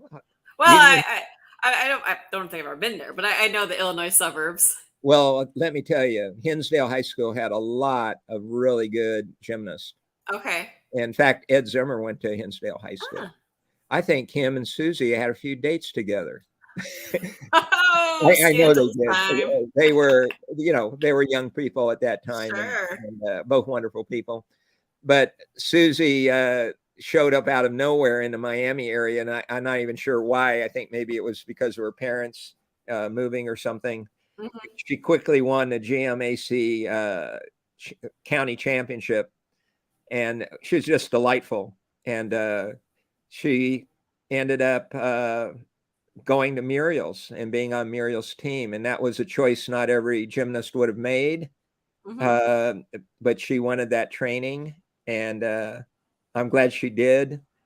And I don't know what else to say about it. She's just Sure. a fabulous person. We also have Joyce Schroeder. Hi, everyone. I am enjoying reliving all my memories of the 1966 World Championship team and the 1968 Olympic team. Well, let me do this. Joyce Tannick. Looks like maybe we have a maiden It is. name in It's here. Joyce Yeah. Tannick Schroeder. That's exactly who it is. Uh-huh. Uh, Yeah. I was president of the World Acrobatics Society, and Muriel had already been inducted as a legend, and Abby as well. And Muriel said something to me one day. She said, there's a lot of teams that win things and this and that. She said, Mm-hmm. but one of the best teams was that 66 team. And she said, why doesn't somebody nominate them for the World Acrobatics Society? And I said, I will. And I did. And we were planning. The problem was at that time, the World Acrobatics Society had inducted individuals and some pair type sports, Mm-hmm. but they hadn't done a full team. So I had to jump through some hoops to find out if we could have the team in. And then we began to contact all the individuals. And Debbie Bailey Spencer, again, was very instrumental in all of this. And in Joyce's case, she could not come to the event simply because her and her husband had planned a trip to Greece. Uh-huh. Yes. And you can't, change something like that to come to Las Vegas. But the point was about Joycey. She was such a great gymnast, out of the Seattle area with George Lewis. And Mm-hmm. she was a godsend to the 66 team because both Linda Matheny Mulvihill and Adana Schinzer, am I going to mess up her last name? I'm sorry if I do. It's okay. I've been doing it all the whole time. Yeah. Anyway, both of them had injuries. Mm-hmm. So Joycey was Muriel wanted Joycey pushed up into the lineup, and she definitely, it was a good thing because her performances were unbelievable. And then, of course, she also was on the 68 team, and just a fabulous athlete, a fabulous person.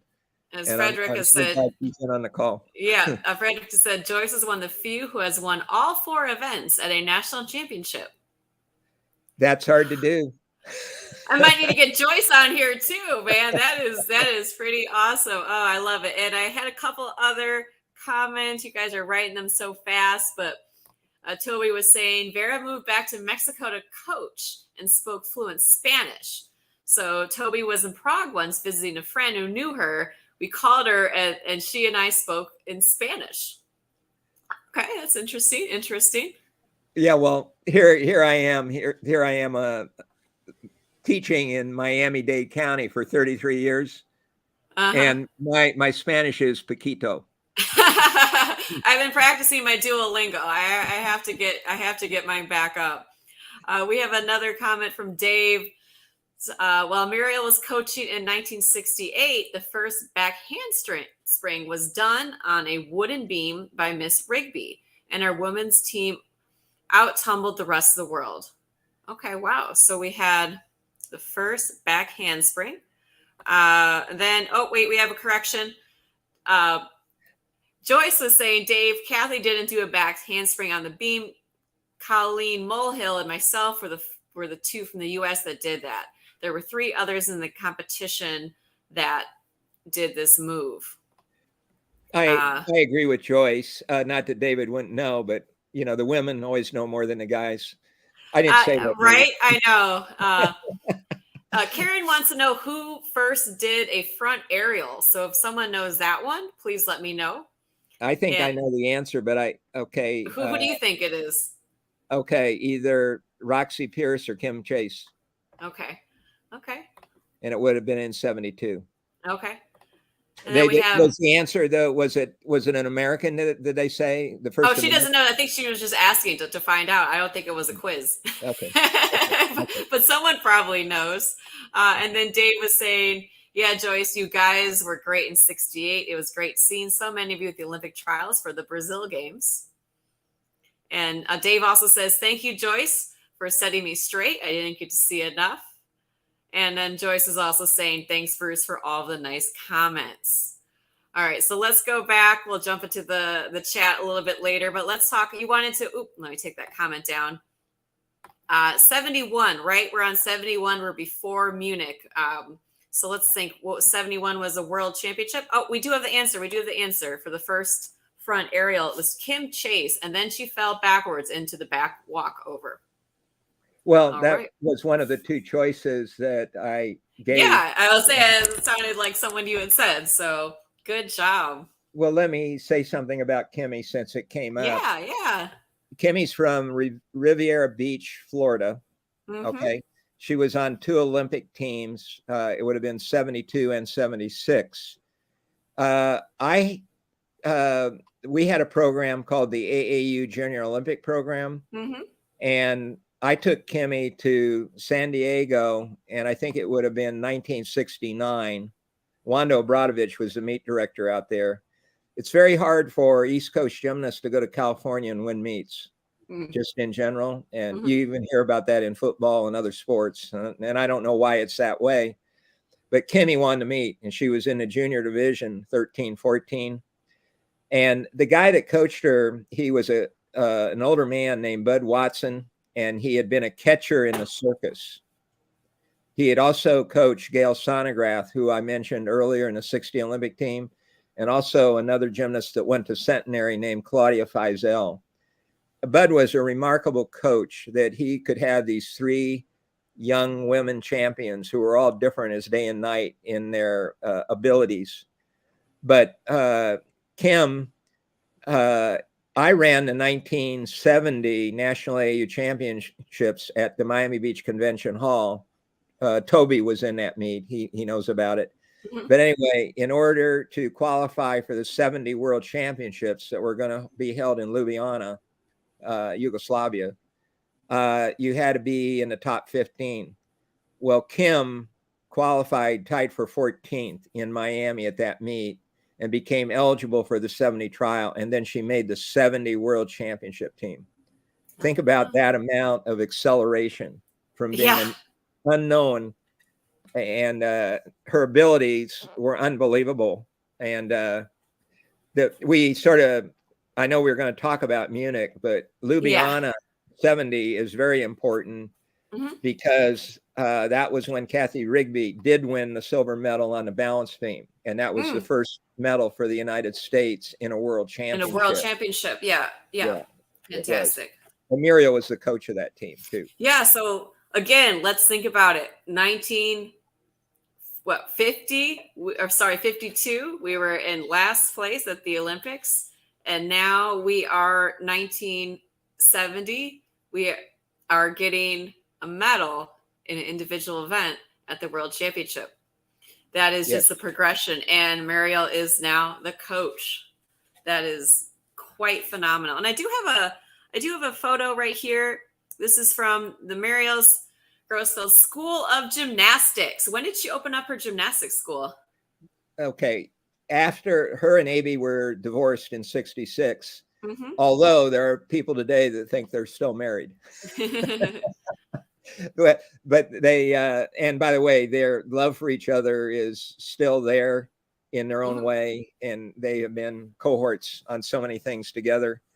But Muriel then, this is when she worked for the Campbell Soup Company and Club 15. And at some point, you may want to show that picture of the Club 15 booklet. It gets in my, I'll grab it. Keep talking. Yeah. Okay. So there wasn't any private gym school industry. Most of the gymnasts in the post-World War II era came from the Turners, the YMCAs, athletic clubs, or possibly the Sokols, which is a Slavic organization very similar to the Turners. And so private gymnastic schools, one or two I was thinking about the other day, but Charlie Pond, who was a Texan, but the head coach at the University of Illinois, he had a facility in Champaign, Illinois called the Palastrum. And yeah, you got Club 15. Yep, there we got Club 15. Yeah. Okay, and I'll talk a little bit more about Club 15 in a minute. The sides of the Palastrum down in Texas, Bill Crenshaw had a club down there, but basically there wasn't any private gymnastics school industry. So Muriel, and I think it would have been 1967, on Whaley Avenue in New Haven, she leased the upstairs area of a Masonic temple and put her first gym school there. Carrie just said Whaley. Yeah. Yeah, she said Whaley Avenue. So the roof on that was real low. An opportunity came up that down a couple blocks, there was an old A&P store. So the picture that you had of Muriel in front, that's in front of the A&P store. That's it. And it says on the window, Muriel Grossfeld School of Gymnastics. And the 70 team, World Championship team that I was talking about actually had a training camp in that facility. And of course, Rigby was on that team. And I think Rigby's amount on beam was the same as Muriel's. It was a free straddle L to the press handstand. So AB indirectly influenced Muriel, and I think Muriel liked it so much she turned it over to Rigby, and Rigby did it as a mount. So, that was the 70 team was a very, very good team. Very, very good. But anyway, Club 15, let me talk about that. Yeah. Club 15, Campbell Soup Company knew, I think, that women that were teenagers were going to be the next housewives of America. So they had BBD&O, it was a New York firm, start this program called Club 15. And that little booklet that you had the cover up, if you opened it up, it had things for 15 was aimed at the age 15 is what it meant. And there are tips for grooming for girls, exercising, and nutrition. Those were the three issues. And what Muriel would do, she would go into a city, normally under the auspices of the physical education board in that city, or possibly just the regular education board. And she would, over a week, direct about 250 schoolgirls in 3 different dance routines. They were called exercises of old, exercises of today, and exercises of tomorrow. And then on Saturday, at the end of the week, these kids would all meet on a football field, like a band would, and they would be taught how to march out onto the field. And then on Sunday, they would go to a National Football League pro game, and they would do a halftime show. They had to do all this in 9 minutes. And at the end of, it was a musical presentation. This group would do the old, and then today, and then tomorrow. And then Muriel would be on the sideline, and she would either do a bar routine or a beam routine. And I helped her twice with it, once at Atlanta Stadium, and then the next time at the LA Coliseum, when Johnny Unitas and the Baltimore Colts were playing the Los Angeles Rams with their quarterback, Roman Gabriel. And but they supposedly printed several 100,000 of these booklets. And they had clubs all over the United States where girls were in Club 15. And I think that was a fantastic thing for Muriel to do. And I'm reaching over here to the side because I don't think you have this. I was just going to get one of them. This is one of the pictures. Do I have it centered for you pretty good? Pull it back a little bit. A little bit closer to you. A little bit more. And pull it up a little bit. There we go. Nice, nice. Well, you pointed to it when you were talking about the graphic that you did. That was yeah. That was one of the options I was looking at too. Right. So that, Club 15 was, and Muriel did a lot of things with the presidential fitness. President Kennedy started that, and Muriel was doing clinics all over the country, help this group, help that group.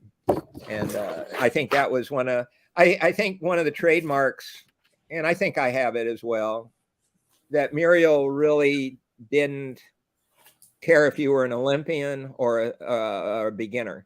Mm-hmm. But if you wanted to work, she would help you.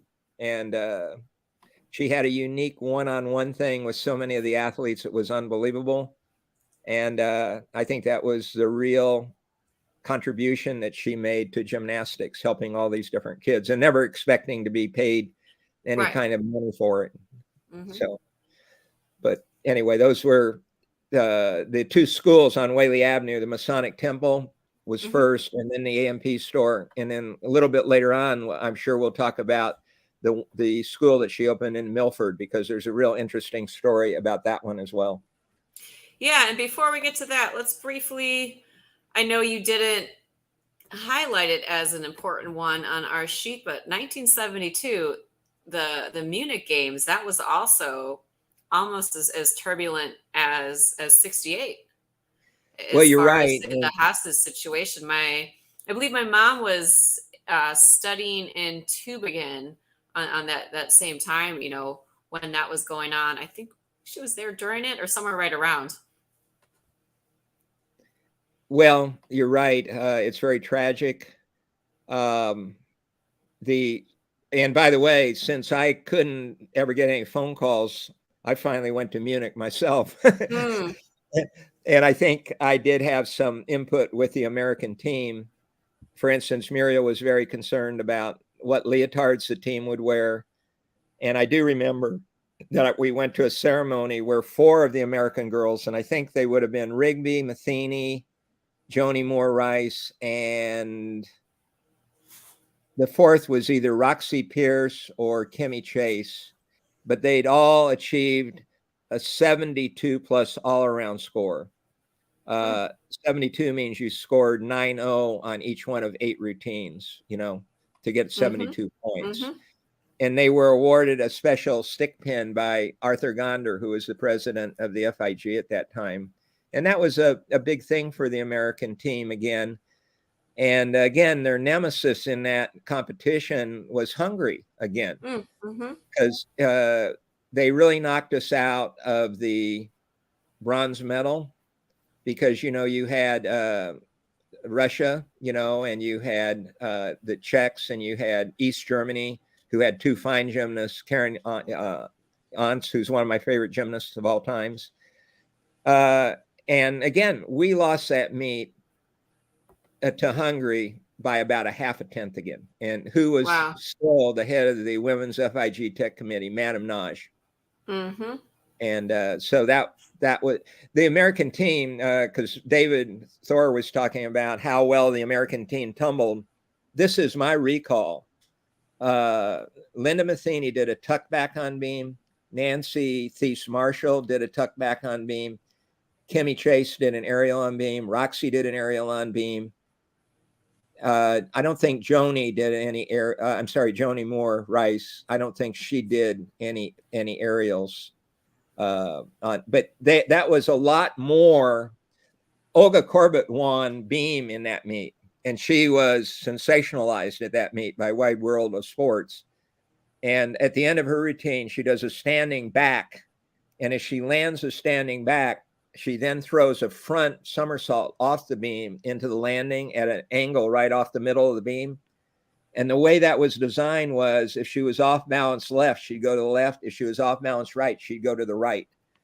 But that wasn't very much aerial work by any of the other teams other than the Americans. We did far more aerial skills on beam than anybody did in that Olympic Games. And I don't think they rewarded us. And I believe another name that hasn't surfaced yet, but should, was Jackie Fye, who judged that meet on beam. And Jackie was Muriel's teammate on the 56 Olympic team. Jackie's from Chicago, Illinois, Okay. Lincoln Turners, and she was later on became the head of the FIG Women's Tech Committee. She couldn't be on tonight. She sent me a text or an email saying that she had some other kind of thing that she had to do. She has retired down to Florida, and Jackie and Doris are the only two members who are still alive from the 56 women's team. Ah, okay. Yeah. Okay. Well, you'll be able to send her the recorded link of this tomorrow. I'll be sure to send it tomorrow. So I'm sure she will watch it. I'm sure. Fantastic. Yeah. So now we're at 72. We're getting fourth place, a controversial fourth place. So again, last place, 72. We're now in fourth place. Your sister being the coach, and then she becomes the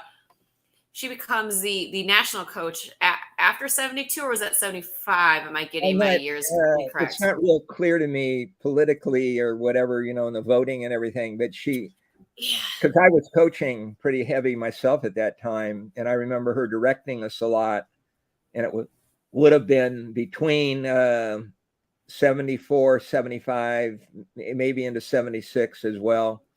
And I know the Olympic Games were held in, Montreal in 76. Mm-hmm. And the coach of that team was Dale Francis Kephart, who we've talked about, Dale is a wonderful person too. Let me say that.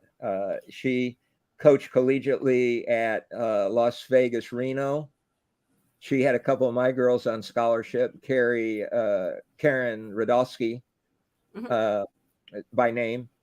And Dale was coached by George Lewis in Seattle area as well. And I lost my train of thought, what I was going to say about her. Oh, her and Muriel have one thing very much in common. I think they're the only two Americans that were in the Olympic Games as gymnasts, were head coaches of the Olympic team, and they also judge the Olympic Games. They have the triad. Wow. The tree. And I'll say, well, we'll get to her judging Olympic Games. And I want to pull up this comment from Ed real quick, because I'm thinking the same thing, Ed. Bruce, your memory is phenomenal. Your recall of details about every person in every event with no notes, just relying on recall, is amazing.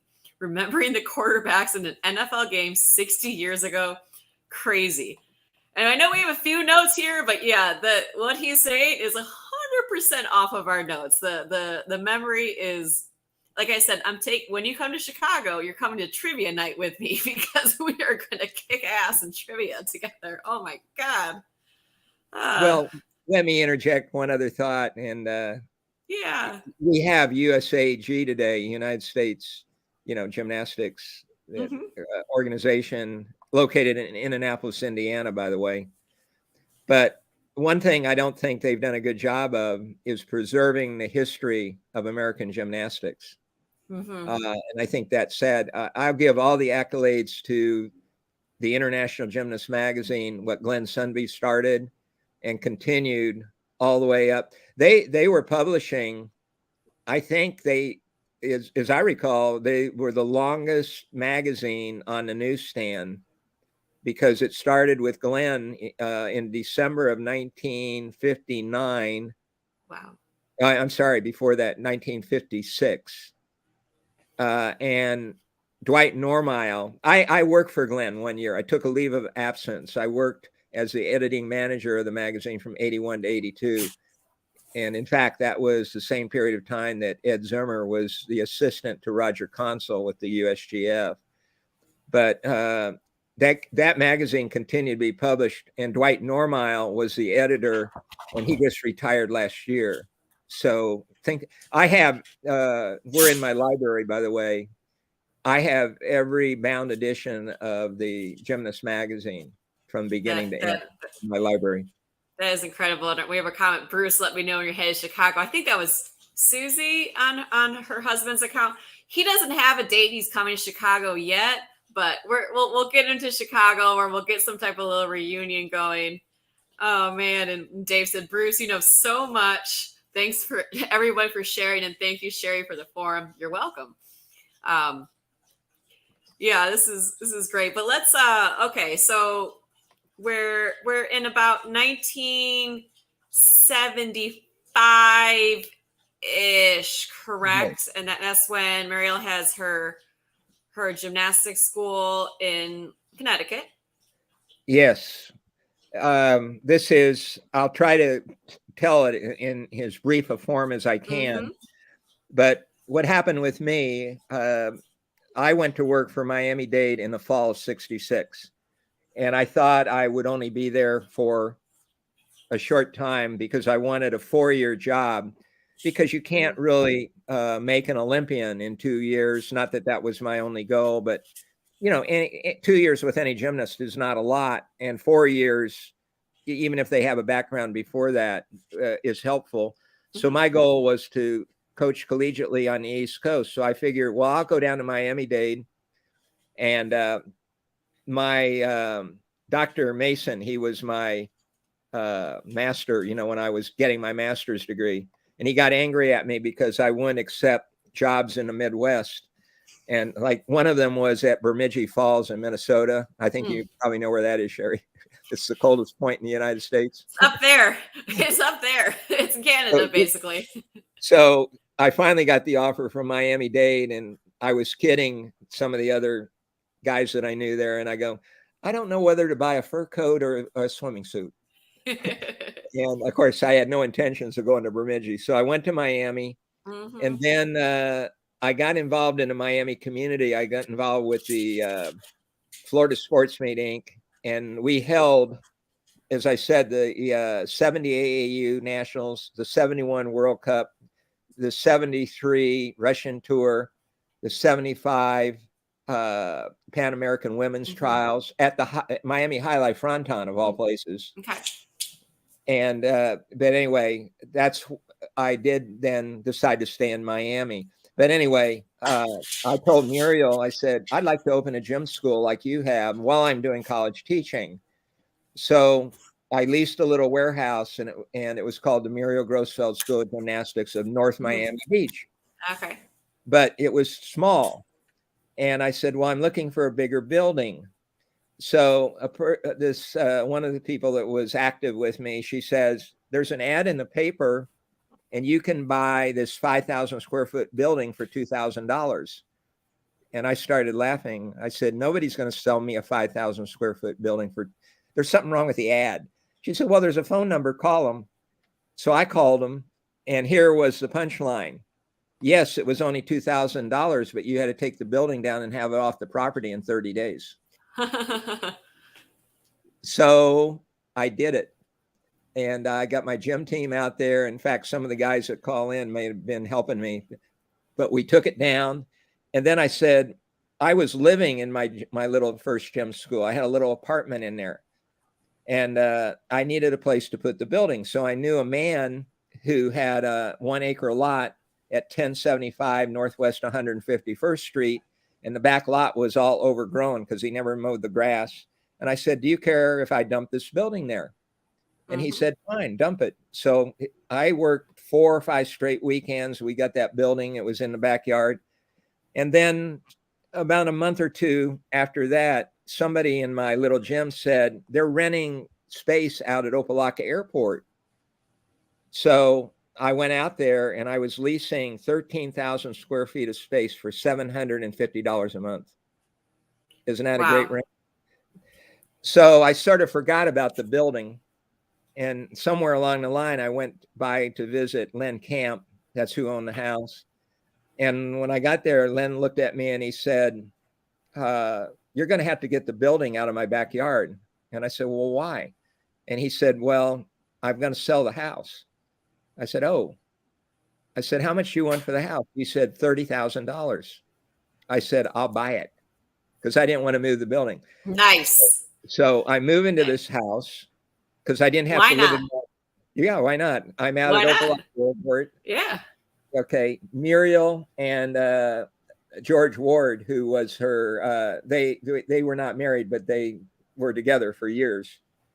they were visiting me, and George says to me, "What's that in your backyard?" I said, "It's a building." And he looked at me and he said this. He says, "I could put that building up in Connecticut for Muriel's gym." And I looked at him, I said, "How are you going to get it there?" So he knew a guy in interstate trucking named DeCarlo, and they backed a truck into my driveway. I went over to Miami-Dade and got 8 strong weightlifters and paid each one of them $100 because the main beams, they were 23 feet long, and it took 8 men to lift a beam. We loaded the truck up. Yeah, we loaded the truck up. It went up to Connecticut, and George built that gym for Muriel at 245 Orange Avenue in Milford, Connecticut. And that's the gym where she trained Marcia Fredericks and several of our other top gymnasts. Oh my God, you guys moved an actual building. That's incredible. Yeah, it is. It's I have some pictures. I never took any pictures when I took the building down, but George has sent me some pictures among Muriel's things that shows the whole production of how he did this. And but it is really a phenomenal story. And I'll tell you, there's even another factor to it, that Muriel closed the gym and George did when the 80 Olympics were boycotted. Right. And then they had no need for the gym. So they rented it for a while, and then they sold it. They were going to sell it. Well, a medical group came to them and said, "We want to buy that property." And not only did it have the gym building on it, but it had a farmhouse. And it was an unusually large farmhouse. The reason being that it was built because the family that owned it, going all the way back to the 1600s, okay, they had 8 children, so they needed a lot of bedrooms. Yeah. So it was an oversized farmhouse, and in fact, the whole property was what they called a fruit farm, and it was right by I-95 and US 1, and gradually parts of it were sold off, and it's quite a story. I'm going to give you the family name because I have it right here. It was called the Platt Farm.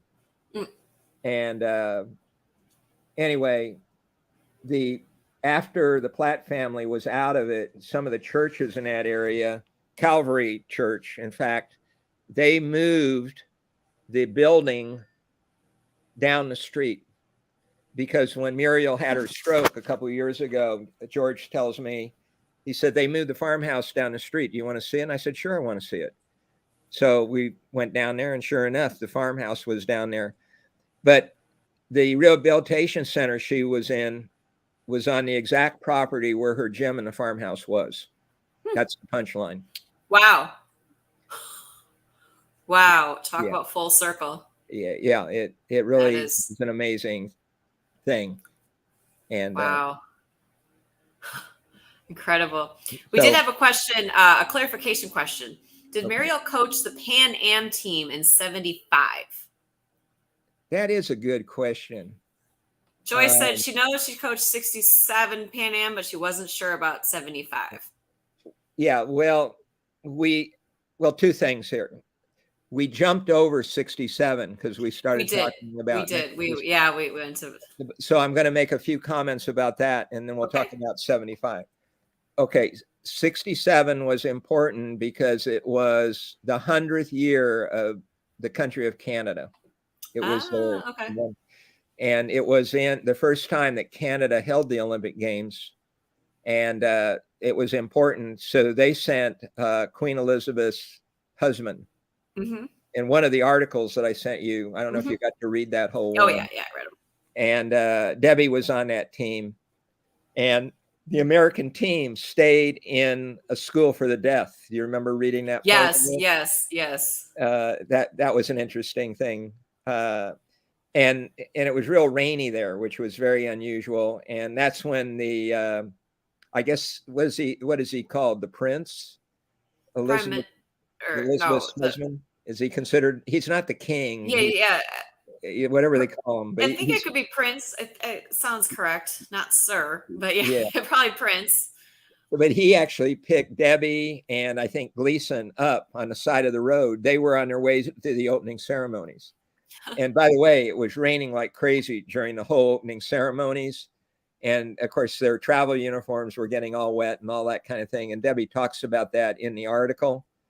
And that was a phenomenal happening. And then the other part, which I think all women should be interested in, if not men, and that is in the Olympic Games, they started doing sex testing. And I read about that. Yeah. that was called the Naked Parade, if you recall what it was. Yes, that was what it was called. And when we were talking about the games, because Debbie did the key part of this article, I told her, encouraged her to talk about that. Because you being a track person, did you know who Tamira Press was from the Soviet Union? She threw the Not shot. off the top of my head. Okay, a shot putter. Okay. She had in 2 consecutive Olympic Games, she had 3 gold medals, the shot twice and the disc once. Okay. And she was from Siberia, and she had a sister who was also a top track and field star. Well, the United States thought that Tamira may not be a woman. Okay. So she didn't show up for the 3rd Olympic Games. And the Americans go, ha ha. So she was a man. That's why she's not here. And the answer that the USSR gave, as far as I know, they said, we weren't sure ourselves. So I don't know how true all that story is, but Debbie talks about it. The other thing was Muriel, for a period of time, she fell in love with the color pink. And she had pink warm-up suits that her girls had. Well, for the 67 Pan Ams, she bought white leotards and they dyed them pink. You probably remember. Yeah, I remember reading about that. Yeah. So they had the pink Leos. Well, then they get this call that they've got to go to this area and they didn't even know why. And they were all dressed in their pink leotards. And they one by one, they'd have to walk in front of these 3 medical doctors. And I believe that all 3 of them were men. Debbie would have to. Yeah, most likely. Yeah. And that was the beginning of sex testing, which again is another terrible thing because they didn't test the guys to see if they were guys, Sure didn't. But they did that to the women, and then it became, they didn't really know what they were doing, I don't think. And I think it developed. They're just looking. Yeah. So they do the hormone thing, and I might add one more thing to that before we leave it. Did you know who Helen Stevens was? She won 100 in the 36 games in Berlin. She was good friends with Jesse Owens. Okay. Yep. Yep. It's familiar. She was a great person. In fact, in Triumph, which is another book that's people should read. I'm sorry. Triumph by Jeremy Schrapp. He was talking about some of these things in there, but Helen claims that when Hitler would not meet the black athletes, that he met them under the bleachers, so to speak. And in the book, she claims that Hitler goosed her. Oh. Well, so. Lovely. The other thing is that Helen had been accused that she was a man. And so Hitler, okay. Well, I don't know if it was in conjunction with that, but what she was accused of, she was accused by the woman who was from Poland and became a naturalized citizen and had won 100 4 years earlier. Okay. And she accused Helen, who beat her in the trials, of being a man. Okay. And then it didn't go anywhere. And Helen, of course, won 100. And she's a pretty tall. She's actually a little bit taller than Jessie. She's about 5'9", 5'10". Right. He was short. Well, the other lady, the Polish gal, was short. And I think Jessie was about 5'9", if I'm not mistaken. Yeah. And remember, he was president. I don't know if you knew this. He was president of the AAU for a while. Oh, I did not know that. Yeah. I have a big thing in the garage. It's signed by every one of the members of the 1956 Olympic team. Mm-hmm. And Jesse signed it because he was the head of the Amateur Athletic Union at that time, is my belief. Wow. Yeah. So it's a pretty neat little thing to have. Yeah. But anyway, this lady who made that accusation, she became the manager of a women's semi-professional basketball team. Mm. And she went to a liquor store and bought some liquor, and she went out in a parking lot, and a guy robbed her and he shot her to death. Oh. And when they took her in and did an autopsy on her, they found out she was a man. Oh. And Wow. you know, I hope the subject's not too delicate, for the broadcast, but No, not at all. Absolutely not at all. uh, Wow. this is the Bible of Olympic history right here. Wow. And Avi Amazing. told me about it. It's called The Complete Book of the Olympics. It's done by David Walenczynski and Mm-hmm. Jaime Lucky. And they tell you all about the story that I just told you in brief form. Wow. So I think it's important. No, absolutely. It's For super women. important for the history. Mm-hmm. Yeah. I mean, I think there's several factors that a lot of people have sort of overlooked their importance. One was the passage of Title IX legislation in 73, Mm-hmm. giving women equal status as athletes, and also the professionalization of the Olympic Games in 1992 when Juan Samaranch from Spain was the president. And I think that those two issues have had a dramatic effect on athletics, and problems still exist with that today. And Yeah, there going was on. always going to be controversy. You can't have sports without controversy, right? There's just so many variables, so many things, and some people don't like to lose, and they start to look for things, and some things are legitimate to go into. Well, to complete on the 67 games, Mm-hmm. every one of the American team members won medals, and the United States completely dominated the women's competition in Canada. Fantastic.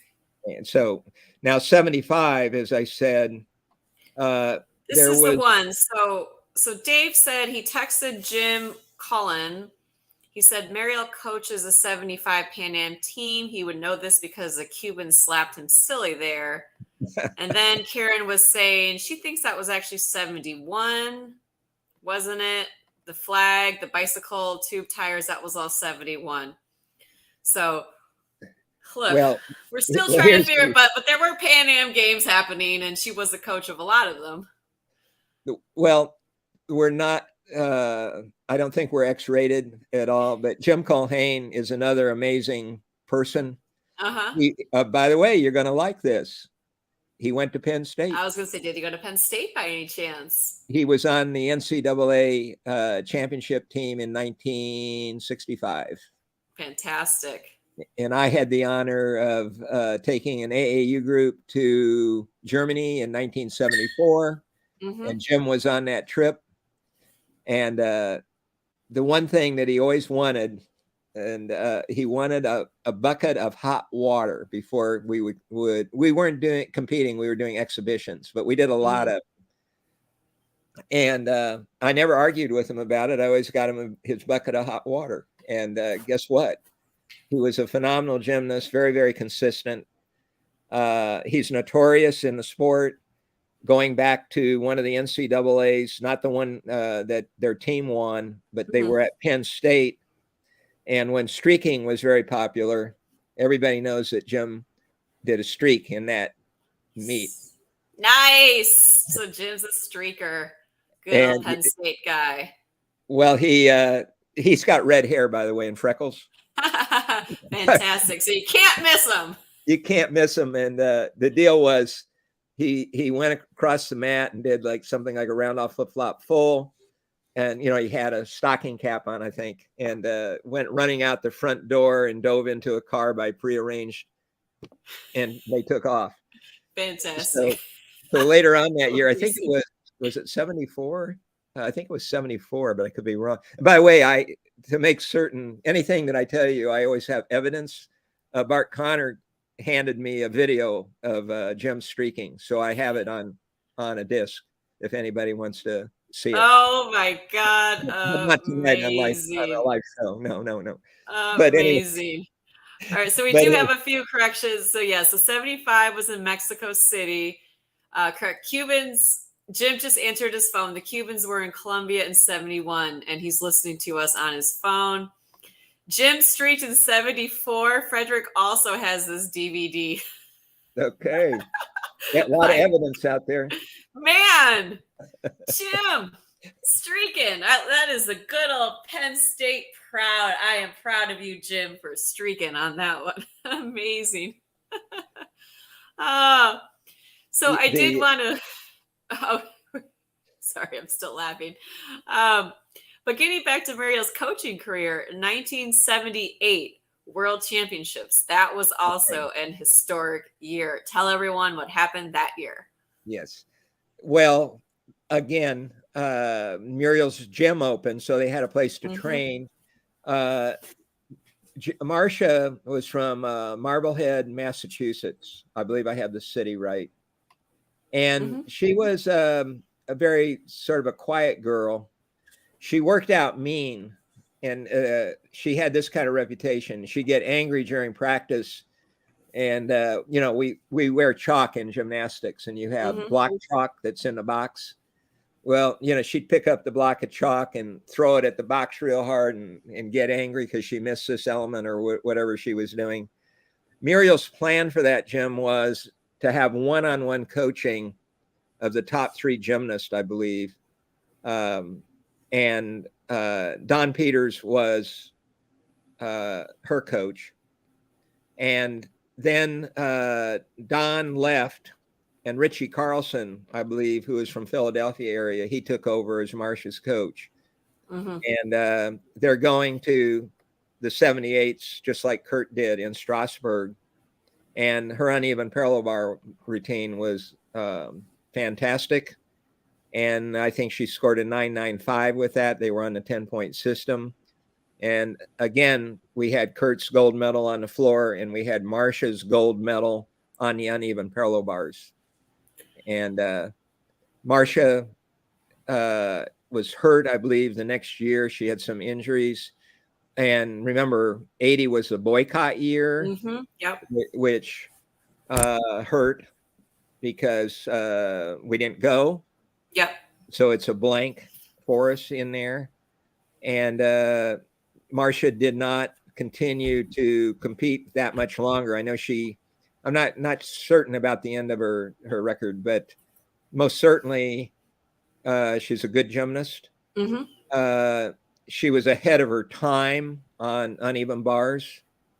And I think maybe she sees what had happened in the later world with, as I said, after the 92 games, that you could be a professional in the sport. You might say that she missed the money train that has occurred later on. Right. And of course, you, I'm sure, are well aware of all the legislation on NIL, name, image, and likeness that's occurring. Absolutely. And it's having a big effect, most certainly in women's gymnastics, because the women gymnasts excel a lot of times before college age. So absolutely. Yeah. When they come into collegiate gymnastics, it's sort of like a piece of cake because they do a 10-0 scoring system in collegiate. Yep. And you don't need to have the same amount of difficulty that you need to do in the international performance. So it's a good deal. And I'm really happy for women's gymnastics that it's very popular, particularly in the Southeastern Conference where I live, Florida, Alabama, Georgia. Don't forget about UCLA. UCLA packs their stands for women's gymnastics. Yes. Well, the history behind that too, before there was ever NCAA gymnastics, there was the AIAW, which stands for the Association of Intercollegiate Athletics for Women. And I feel bad for the people that started that. It came out of Washington, D.C., and what they called the Division of Women's and Girls Sports. I don't know if you ever heard of that from anybody. but they used to produce rule books and so on. Mm-hmm. And what I liked about it was community college gymnasts were eligible to go to the AIW nationals. And I have a young lady on my team named Bonnie Harris, who's an AIW All-American, because she placed third on beam and eighth in the all-around in 2 consecutive years as a junior college student. So what the NCAA wanted women's gymnastics because of the money. Mm-hmm. And think about it, it started in 1980 and now it's 2022, so 42 years. And in those 42 years, I think I may be off a little bit. Maybe some of the helpful people that we've had know it better than I do. But I think only 7 different teams have won the national tournament. And I'm going to name them. Maybe I'll get it fairly close. Okay, Florida, Alabama, and Georgia. That's 3. UCLA, Utah, and Oklahoma. That's 6. The University of Michigan, 7. And I think that's it, or I may have forgotten one that I can't. And of course, a lot of people don't know this, but I think Utah has the greatest number. I think it's 10 or 11. Oh, wow. I did not know that. It's an amazing thing. It's Greg Marsden was the head coach there for years, and he was not a gymnast. He was a diver. Okay. But he did a fantastic job of coaching there. I can see those being related. So that performance piece, the flips, the turns, all the artistry. And he married his wife, I think, took over coaching. And by the way, they have a great team this year. I know they knocked off Oklahoma earlier in the season. Okay. Well, the reason for it, because they have Eker there. They've got, oh God, she was on the Olympic team. I'm sorry, I'm blanking on her name. But they have 3 Olympians on their team. And and then UCLA, because they had Lady Val there, Valerie, who did so much for a lot of the girls that had bad experiences in gyms because of either physical abuse or sexual abuse. And it was a mecca for rehabilitation. Okay. Is the way I would phrase it.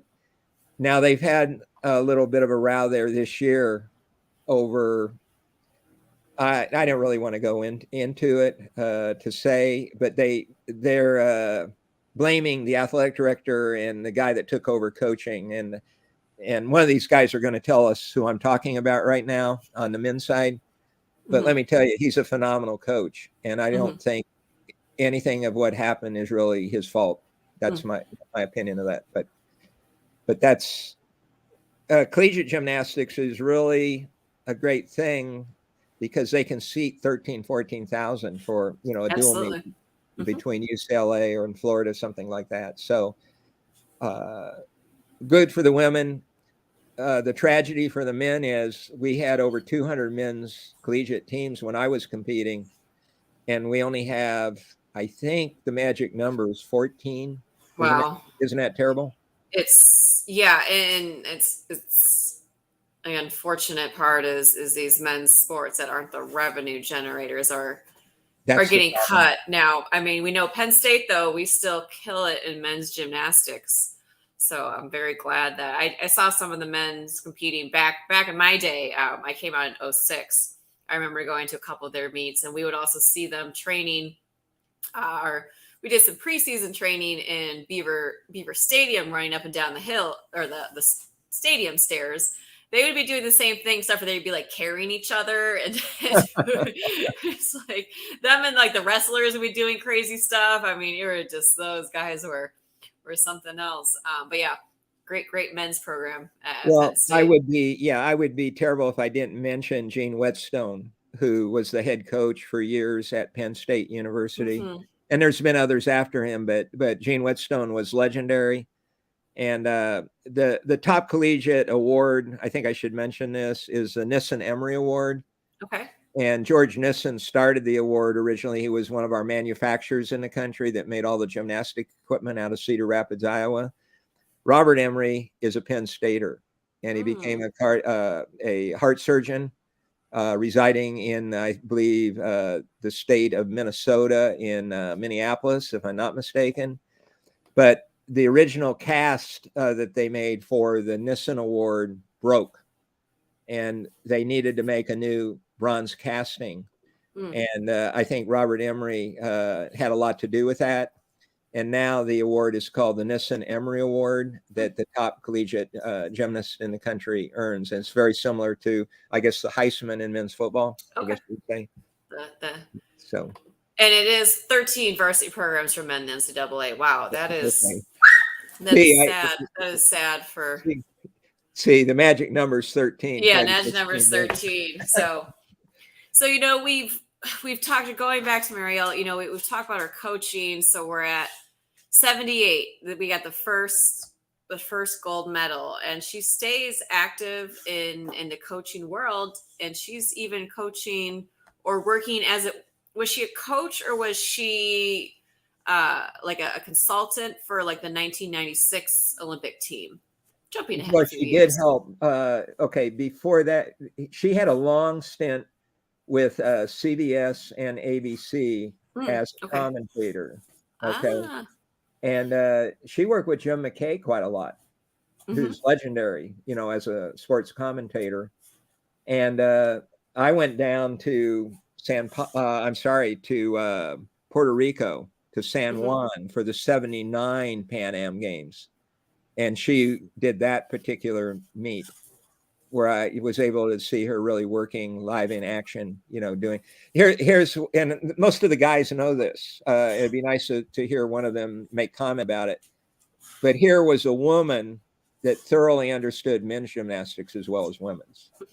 And that was very unusual, I think, at that time. And of course, a lot of that had to do with Avy, too, and with Don Tonry, and of course, many of the other men, the Jack Beckners and the Armando Vegas, I guess I don't know. Maybe I shouldn't have said Armando, but she could do either side of the sport and do it quite well. Yeah, that is definitely unique. So the other thing I wanted to mention about Avy, I believe, I'm not sure if it was for 62, but I think it was, but Muriel needed new floor music. And it's called In the Persian Market. I don't know if you've ever heard it. I don't think so. You might want to look for it. And I'm trying to think of now if Avy was on, he'd probably, and if he knew how to get through to us, he'd probably tell us. I wanted to see if I had the guy's name, but Avy knew a lot. Okay, I just found it. His name is Albert Ketelbey, and he made this music in 1920. And it's a great piece of music for floor exercise routine because it has fast parts and slow parts. But I lived with Muriel and Avy part of my junior and all my senior year before I took off for graduate school. And on Saturday mornings, sometimes I'd wake up and Avy would have the record player on, and he'd be playing Pavarotti, Caruso, Bierling, all of these opera stars. So I think that's a way that Avy helped Muriel. And of course, I watched him coach her in the gym, and sometimes it was pretty volatile. He would be working high bar, and Muriel would be trying to vault. And she, by the way, she was fairly blind. She couldn't see well from far. She was nearsighted. When you're nearsighted, you can't see far away. Am I right about that, or I got it? I think that's correct, but I could be doing the opposite. I always get confused myself. But yeah, she can't see well far away. Yeah. Because quite honestly, the majority of her 18 national titles, they were all in the all-around floor exercise, like 7 times, balance beam, and then uneven bars a few times. But she never, vaulting, which wasn't that difficult in those days, was the place that she had trouble. And a lot of it was because of vision. Is the way to phrase it. But so for whatever, that's just how it was, Interesting. Yeah. Interesting. Yeah. So we were talking, we're going through the 80s here, and I know we're getting up to the 84 games, which was a big success for the United States, mainly because Mary Lou Retton, won the all around, and our men's team was a gold medal team. And so Muriel was active, as I said, as a commentator, but also involved in helping different kids in clinic situations. And, after 84, then the next Olympics after that was 88. 88. That was Seoul, right? No, Yeah, Barcelona. Seoul. yeah, Seoul. yeah. And during this period of time we've been talking about, Don Peters was the head coach for many of the teams. He moved from Muriel's out to California, and he was the head coach at the Scats. But he has been removed from coaching gymnastics again on the USA forbidden list, unfortunately, Okay. and deservedly. Right. He knows he's guilty, and he's out. Mm-hmm. But for 88, the Karolyis were beginning to come in. The Karolyis, the Karolyis defected and came to the United States in 1982. Yeah. Yeah. And the reason that was the same year that I was working for Glenn Sunby in California. Mm-hmm. And I covered a meet in Las Vegas in the metal building behind Caesar's Palace. Mm-hmm. Okay. And they held a lot of sports events there.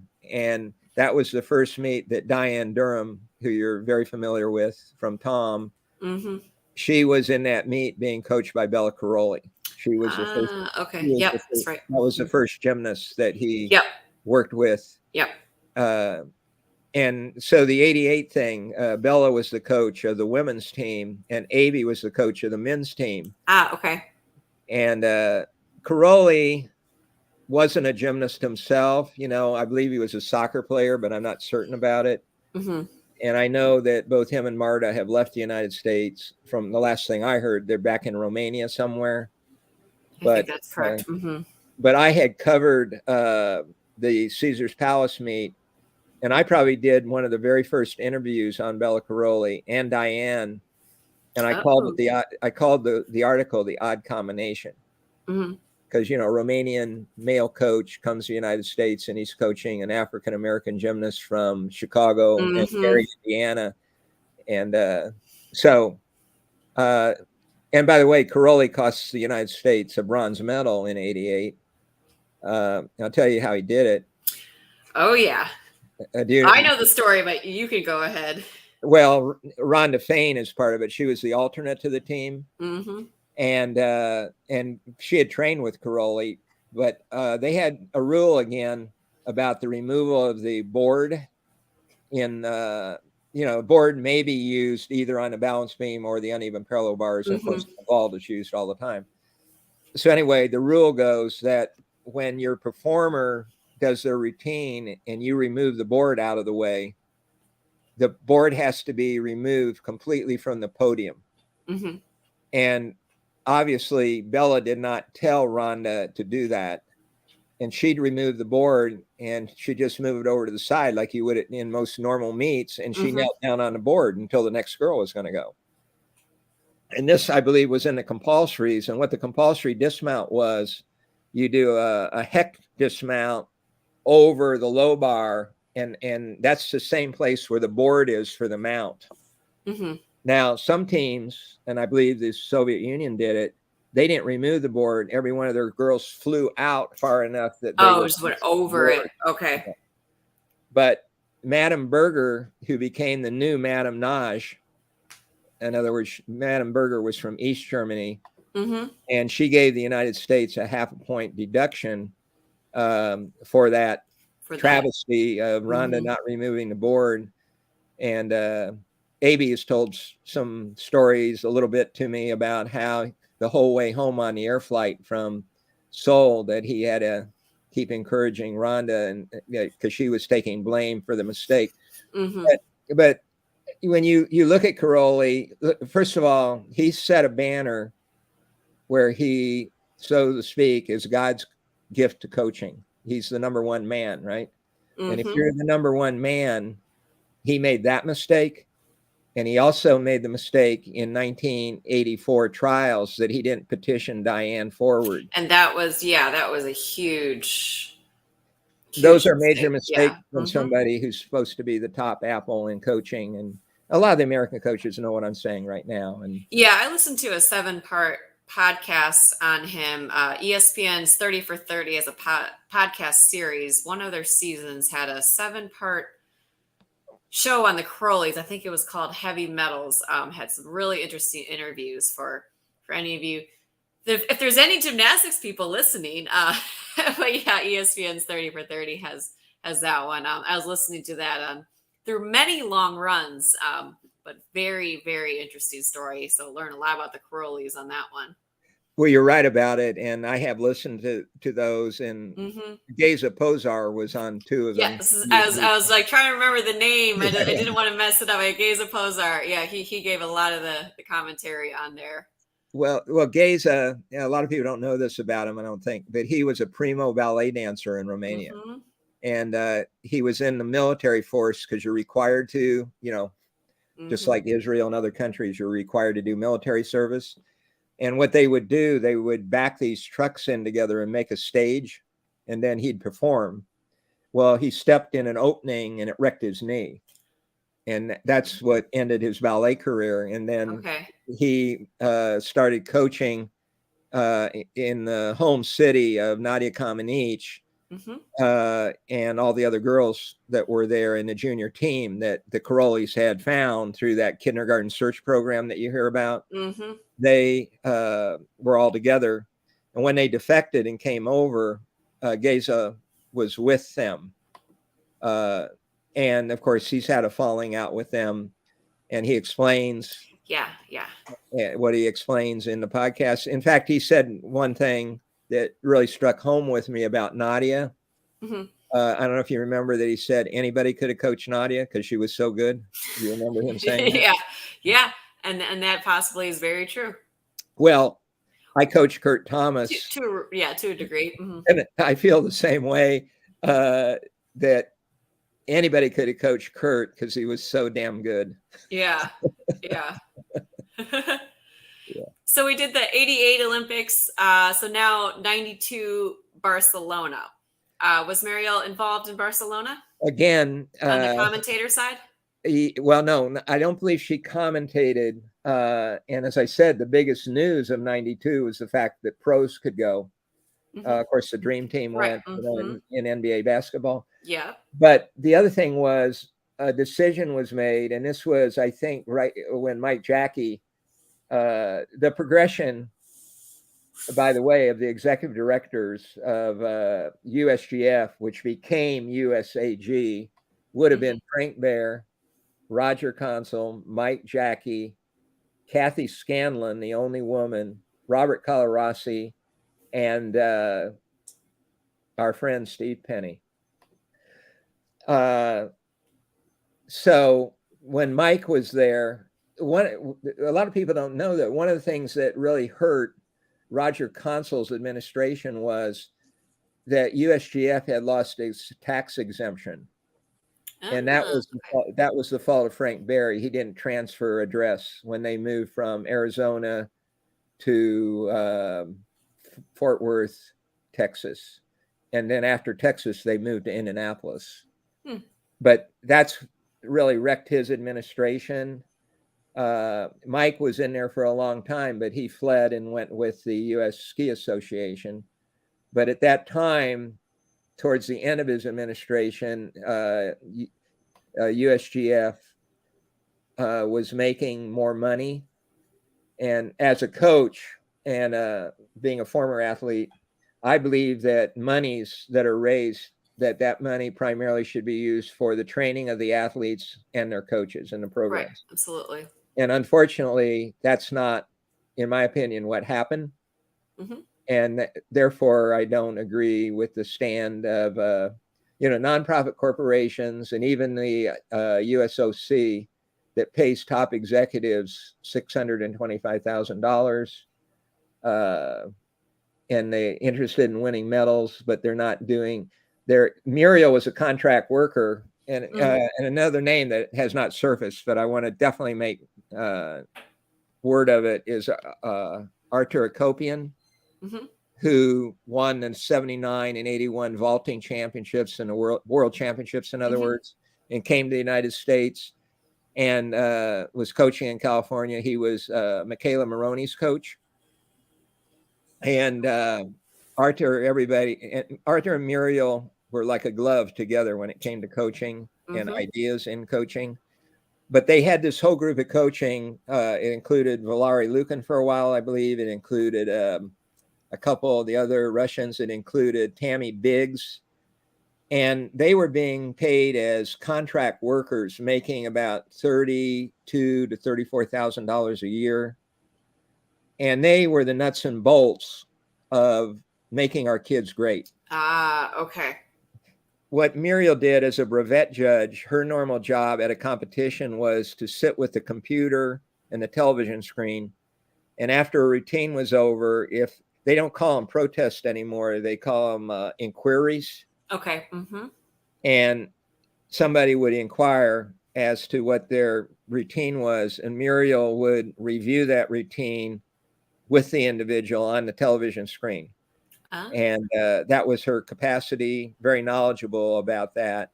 absolutely. It wasn't an easy job. Replay official. Yeah, that you have to know all the rules when you're watching that on slow motion. So I think that was the major thing. And of course, the testing that the judges do to get their international brevets. Mm-hmm. That's why Muriel then, because she had a brevet, she was eligible finally later on to coach in Sydney, Australia for the 2000 games, Mm-hmm. which we haven't jumped up to, but we're getting Not close to quite. We're getting so it. We're close. doing pretty good. Yeah. Yeah, yeah. We're so 96 though. 96 was a big year for US women's gymnastics where we're at home, we're in Atlanta, change the team size, and we have the Magnificent Seven. Yes, and they are magnificent. I think that was the answer to Muriel's dream. Yeah.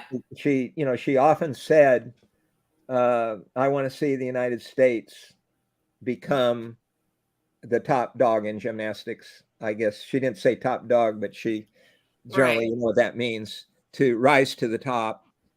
And 96 was confirmation of that with a very, very good team. Debbie Bailey Spencer, again, lives in the Atlanta area.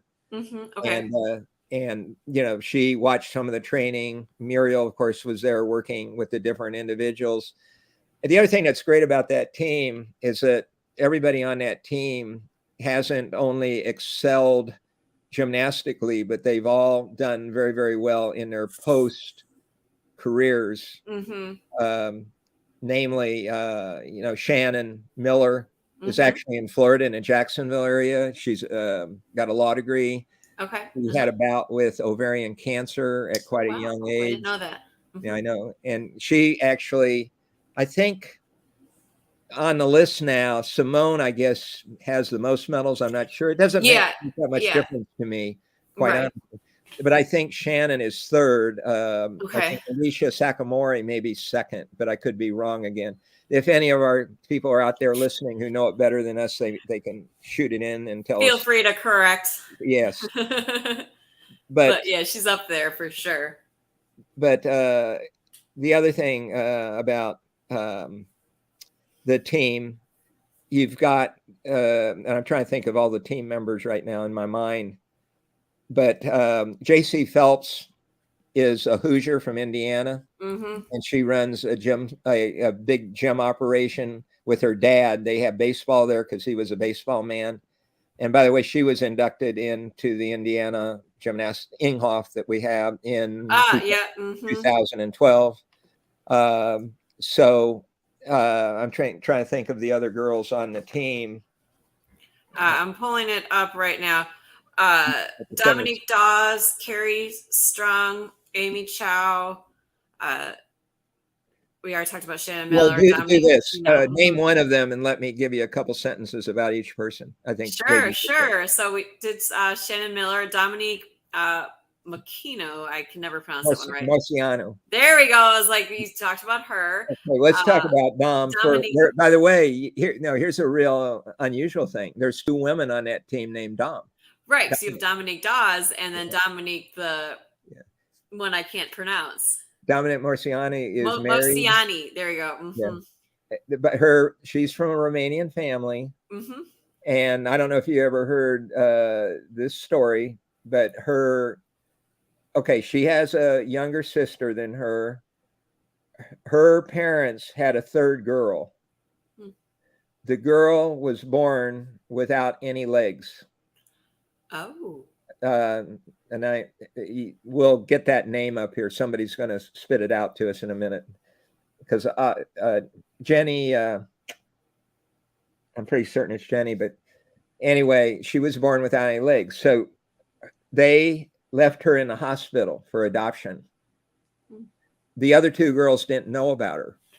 Oh. She was picked up by a family in Illinois, elderly parents who already had 4 sons. And she told her mother that she wanted to be the Illinois state tumbling champion. Okay. Jennifer Bricker. Sorry. Okay. Wow. Love Jennifer. So guess what? She became the Illinois state tumbling champion. Wow. Okay. And and Dom says this about her. She says, Jenny is just as well adjusted life, better than me, is the way she puts it.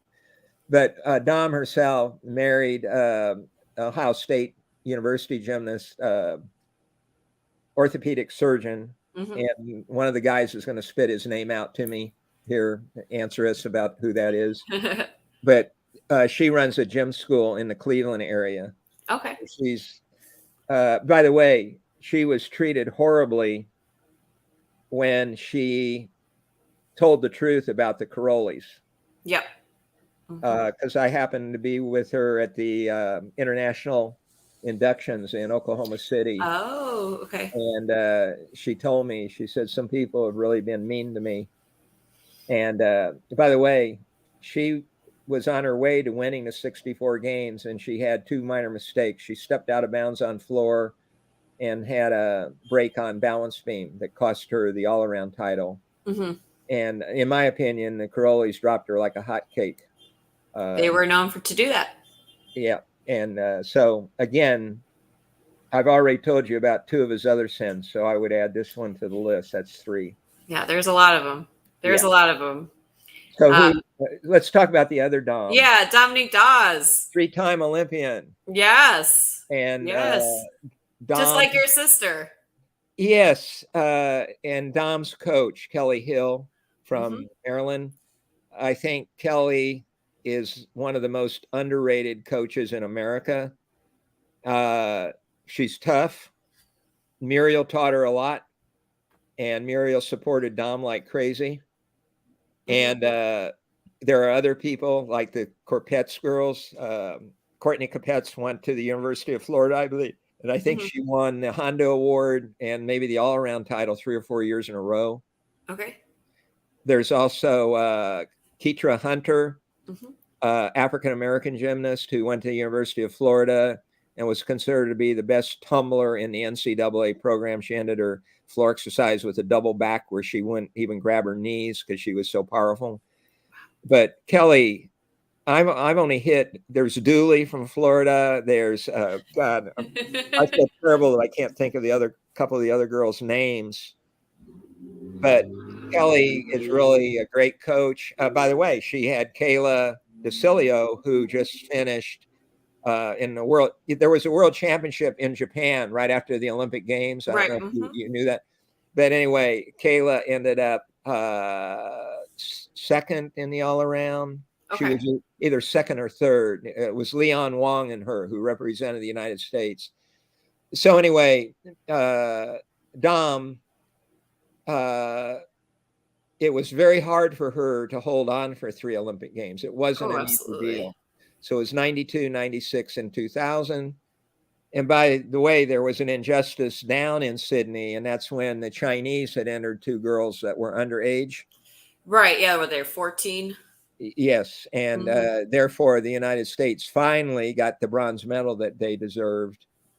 And from that incident, and of course, Dom was on that team. Mm-hmm. And Dom is a great spokesperson. You know, she's got 4 children. She's got twins. Kobe's worked in her gym a lot. And as I said, the problem that we have is what is physical abuse sometimes. Mm-hmm. Because when you deal with an athlete one-on-one the way that they do, there's going to be some harsh words. Fair. Like Kurt accused me of throwing a pommel horse at him once, and I told him I wasn't that strong. Right. It's a really pretty hard to throw. But what I'm saying is, for whatever, Dom is a 3-time Olympian. Kelly's a top coach.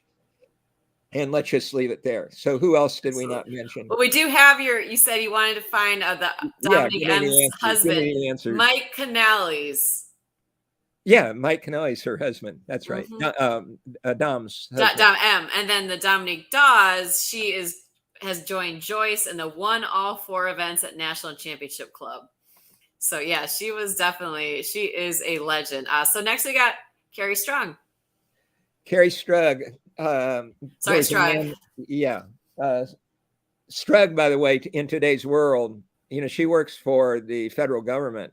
She went to Stanford and extremely intelligent and working for the government. And of course, she's married and has children. But again, this could be a Karolyi sin. The United States beat the Russians. And when we got down to to optional vaulting, and I think somebody sat down a vault, and then this is when Strug was up, and she violently twisted her ankle, and Karolyi was not the coach of the team, but he jumped over the board and was down there urging her to run and do the second vault. Mm-hmm. Okay, my understanding is she was also at that time, I think, the top qualifier for floor exercise event. Okay. So, yes, she went down and she did what Bud Greenspan, the great cinematographer, would say was one of the greatest moments in Olympic sport, when she landed on one leg. But the reality was the United States didn't need that. We didn't need it. We did not need it. So what that meant for Carrie is that she would not be in individual event finals on the floor exercise event. Mm-hmm. So by the way, she wanted to quit after 92. Mm-hmm. And the person that talked her into staying was Arthur Akopian. Muriel told me this. Oh. And he built her bars up because, she was a phenomenal vaulter and on floor. Mm-hmm. Her beam was great too. So what would you rather have? The opportunity to win a gold individual event? Remember, she was winning the team medal, but not any other medal. And I really think she wanted that individual floor medal.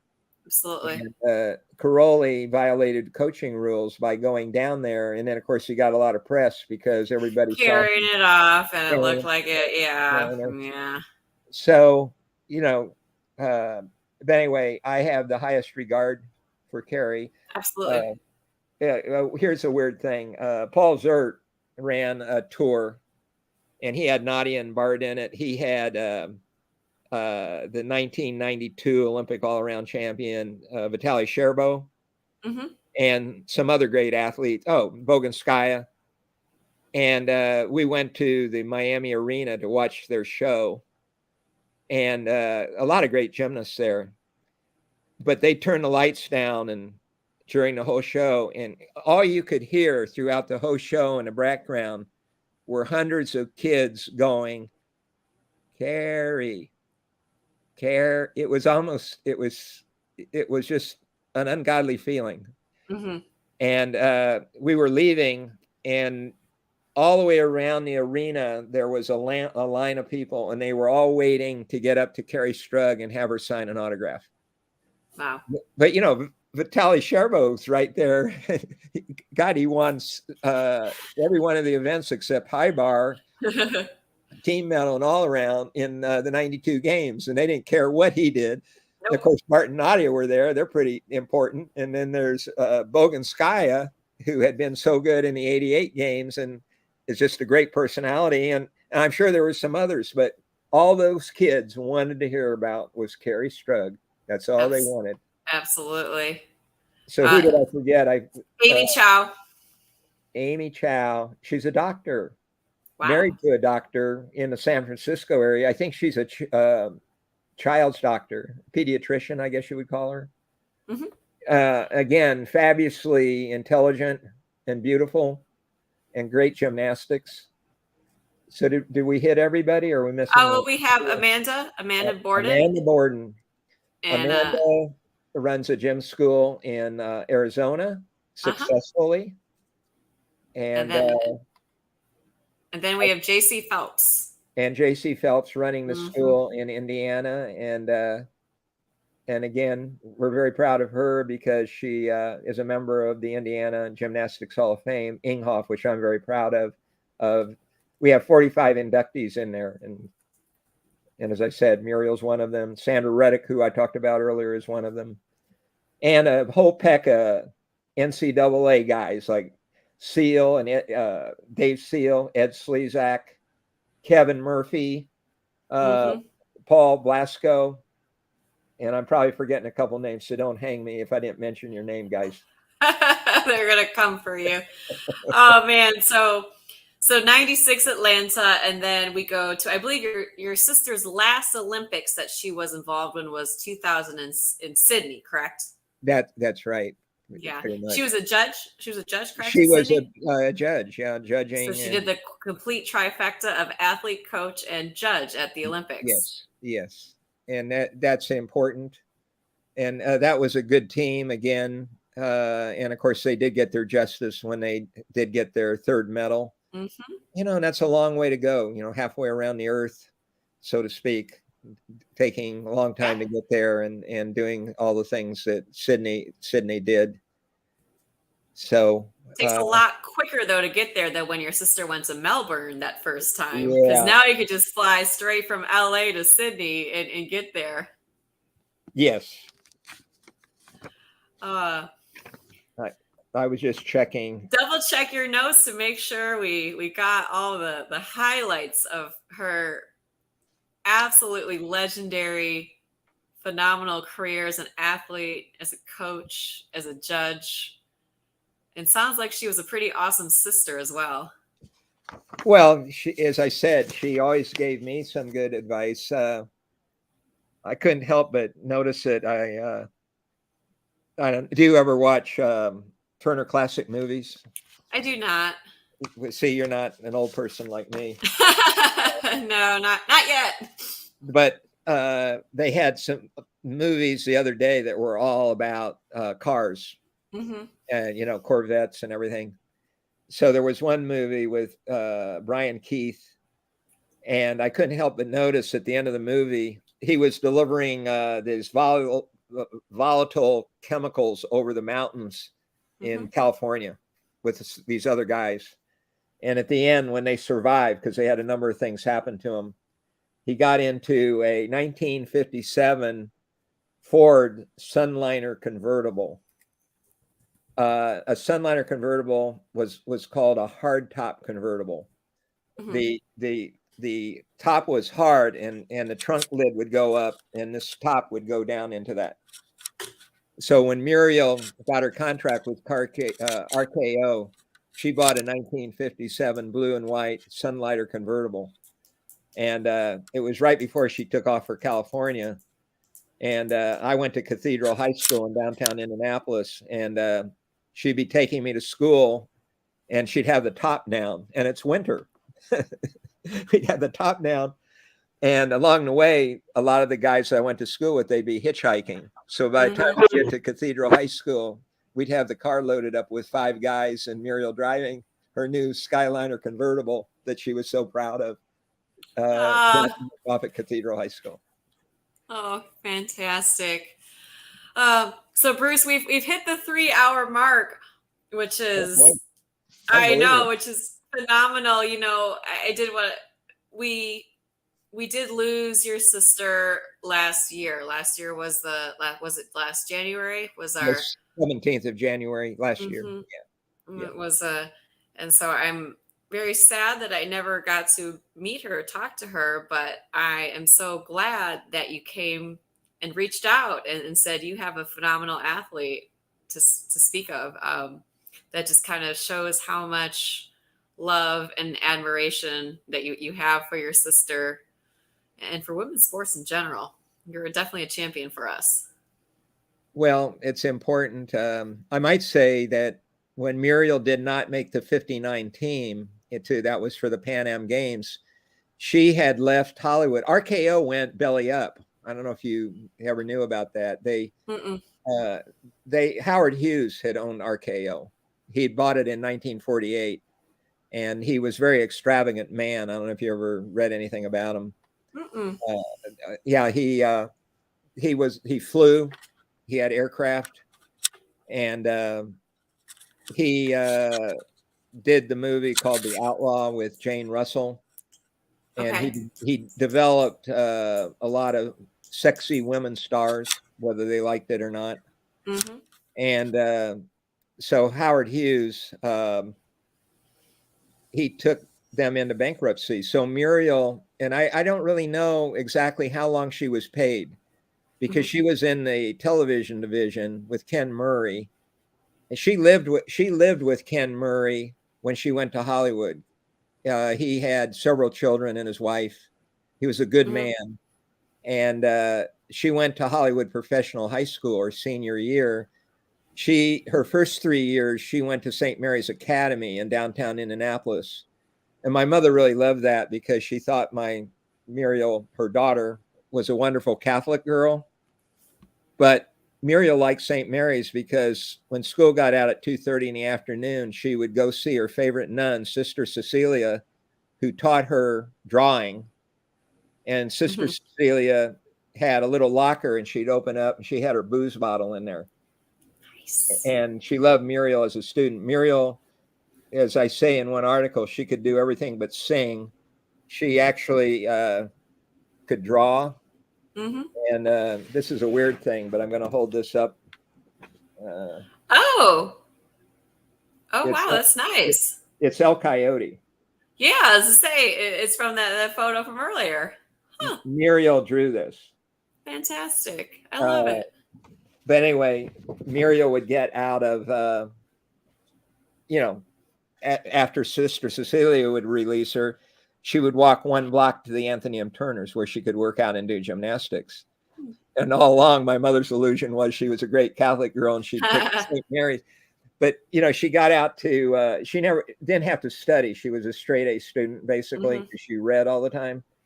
And she spent her senior year at Hollywood Professional, where she met Debbie Reynolds. And this might be too far back for you, but did you know who Paladin was? Did you ever hear of Paladin? No, I don't think so. This doesn't sound familiar. He had a top television show in 1957. Okay. It was called Have Gun Will Travel. And he was about 20 years older than Muriel, and he had the hots for her. So she had all these Hollywood guys. Another guy, Paul Edwards, not Edward. He did Pontiac commercials, and he was actually a bad man in the El Coyote Rides pilot that they did. And he was after Muriel. So, of course, Muriel wasn't interested in any of them. When she left Hollywood, she went to Chicago and had an apartment. And this is when she renewed her relationship with Aby. Okay. And she would drive to the dual meets that he was in, because Aby and Muriel both told me one was at Minnesota and one was at Wisconsin. And that was what resumed their love affair. And then when it came to marriage, Aby's Jewish and Muriel's Roman Catholic. So Aby's mother was from the old country and lived in New York, in Hell's Kitchen, I might mention. And you could see where Avey was built like an Amazon. And all these guys know this. He was just unbelievably built. And my mother would not let me go to the wedding because Muriel and Avey decided to get married in a civil ceremony to satisfy both of the two mothers, I guess you would say. Oh, okay. So they were married at Charlie Pond's house. Charlie Pond was the head coach at the University of Illinois. And the guy that married them was a basketball player, now retired, and he was on the 1948 U.S. Olympic basketball team. Judge Green. His last name was the same as your name. Yeah, I was going to say. Yeah, I don't know if he spells it the same way. That'd be interesting for us to check.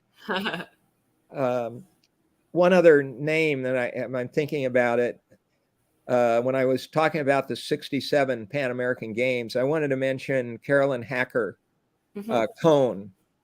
Carolyn was from across the country, and she came to train with Muriel and became a national champion with Muriel in 1967. And she's another example, like Susie Kinsman, and also another gal that I didn't mention named Sarah Brumgart. And that was the kind of thing that Muriel attracted. She attracted some of these different gals who were from across the country. Carolyn was on the 67 Pan Am team, but in training, she broke her elbow. Okay. And wasn't able to perform in the meet, which is a hard thing for her after she had won the national championship. So I hope I have mentioned most of the names. I could do like I think you've mentioned like almost every influential gymnast from the 50s, 60s, 70s. It's amazing. It is, you're an encyclopedia. Well, I've been told I've got a good memory, and I hope. Man. And in fact, one of the other little things that wasn't mentioned with David Thorgan, I wrote an article about him from the 68 Olympic Games. People felt bad for David because he should have won a medal in that game. So two of my guys, when I was a new coach, I got there in 66. So it's the fall of 68. Two of the guys on my team, well, more than two, they came walking up to me and they said, "Coach, we're going to leave school and go down to Mexico City, watch the Olympics." I go, "What? No, you're not." "Yeah, we're going to do that." I said, "No, you're not." I said, "You're in college. You're going to miss classes. You can't do that." Well, we're going to do it. So anyway, two of them did it. Joe Regal and Tom Picca, who David Thor well knows. And they get to the meet. One thing I didn't know, they had snuck into our equipment room and taken two royal blue blazers that had white lettering that said Miami-Dade Junior College on them. And they wore them. They didn't go to the women's competition, but they went to the men's. And the meet ended, and there was a fury of press going on. And they walked down there wearing the blue blazers, and there was a Russian down there, and there was some Spanish and English and so on. And people mistook them for being with a television station because they were wearing these two royal blue blazers, and nobody knew what the heck Miami-Dade Junior College was, especially if you didn't know English. Fair. So they were listening, and as they get down off the podium near the pommel horse, all the equipment was being removed, and it was down there. And Tom Picca unscrews one of the pommels from the pommel horse and hands it to Joe Regal and says, "Put this under your coat, under your royal blue blazer." And he took the other one off and he put it under his royal blue blazer. So when these guys get back to Miami-Dade, I chewed them out for going and being late and everything. And they mentioned something about the rings and the pommels, but I didn't listen to it too much. So anyway, years later, I'm talking to Dale Smith, who tuned in one day on the call. Dave just said, "Thanks for the pummels." Oh, so he's into this. So the Dale Smith goes, "Coach, do you ever know what happened to the pummels?" And I said, well, I think Pika gave him to David Thor because he felt bad for him. I said, but I don't know. So I wrote Dave Thor a 1-sentence email and said, what about the pummels? So Dave sends me back an email and he goes, pummel or pummels? He only had one of them. And Pika had given him the one pummel. So then the next question was, where's the other pummel? The other? So I look up Joe Regal. He was the only guy that I ever coached that was older than me. Mm-hmm. He had been in the Navy and went to Hialeah High School, and then he went in the Navy, and he was 2 years older than me. So I called him, and yes, indeed, he had the other pummel. Dale's still here and smiling. So in the meantime, David Thor had gone to the 50th anniversary of the 68 Games team. Mm-hmm. And he took the pummel with him, and he had Steve Cohen on that team, and he can correct me on it. He had Steve Hugg was there, and that's another name we should mention, Steve Hugg, great gymnast, and on our 72 Olympic team as well. So they both signed the pummel, and then David went back to California, and the following summer he went to Colorado, and he got another one of the guys to sign, and then he went to Minneapolis, and he got Roethlisberger, who was on the 68 team, to sign the pummel. Wow. And Jim Colhane was the alternate, but didn't stay in camp. And then he didn't want to sign the pummel because he said, well, I really didn't make the team. So anyway, all this was going on, and I called Regal, and I said, what are you going to do with the pummel? He says, I'm going to mail it to David. So I wrote the article, and then David got the 2 pummels, and the final punchline of the article was the 2 pummels have been reunited after 50 years. So that's the story. I love it. Well, Bruce, I think that is the perfect story to end on. I agree. So I really want to thank you again for your time, for your research. I've had so much fun. I have a feeling you and I will stay in connection because I think you're awesome. Thank you guys for listening. So Bruce, I'm going to let you go, but I really, Dave's saying Hug worked at Muriel's gym in New Haven.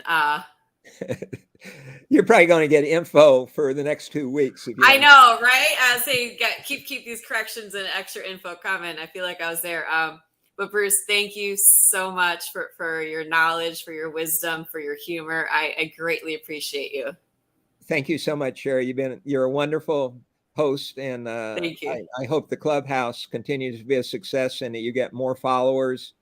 And I think it's really a wonderful thing that you're doing. So congratulations on it. Thank you. All right. Bye, Bruce. Bye-bye.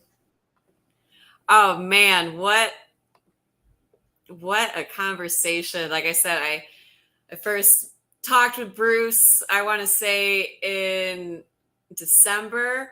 And I was like, man, this guy has like every story that has ever been told. And it's phenomenal. Thanks, Dave. I really appreciated taking that time back and going into history because, we look at women's gymnastics now, where it's at. We're always winning. We're always at the top, but it had to start somewhere. And it started in the 50s. It started with athletes like Muriel, listening to her changing up how the training's doing, listening to all the changes been going on, and with her bringing her knowledge into coaching and all that time, it's really wondering where we would be today without Muriel. Like, would women's gymnastics, thanks Dale, be where we were at today? So on that note, I want to thank everyone for tuning in. This is the She Said What She Said podcast. You can find us on YouTube. We're on the Chicago Clubhouse Network. I have my own playlist on there. I've had about a dozen episodes. This is my second gymnast. We had Diane Duram. You can also, I know, I got to talk to him, get the full history of all the stories. You can also find me on Instagram on She Said What She Said podcast, and then in my Facebook group, She Said What She Said.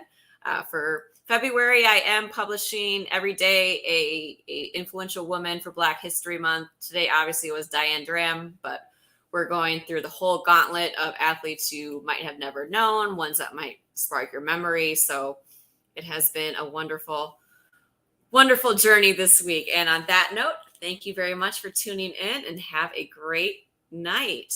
Oop, and I forgot, hold on, I'm supposed to play a little video. Don't yell at me, Terrence. Yes, thank you so much for Chicago Clubhouse and Chicago Clubhouse Network. This has been a Chicago Clubhouse Network production. We out! Bye.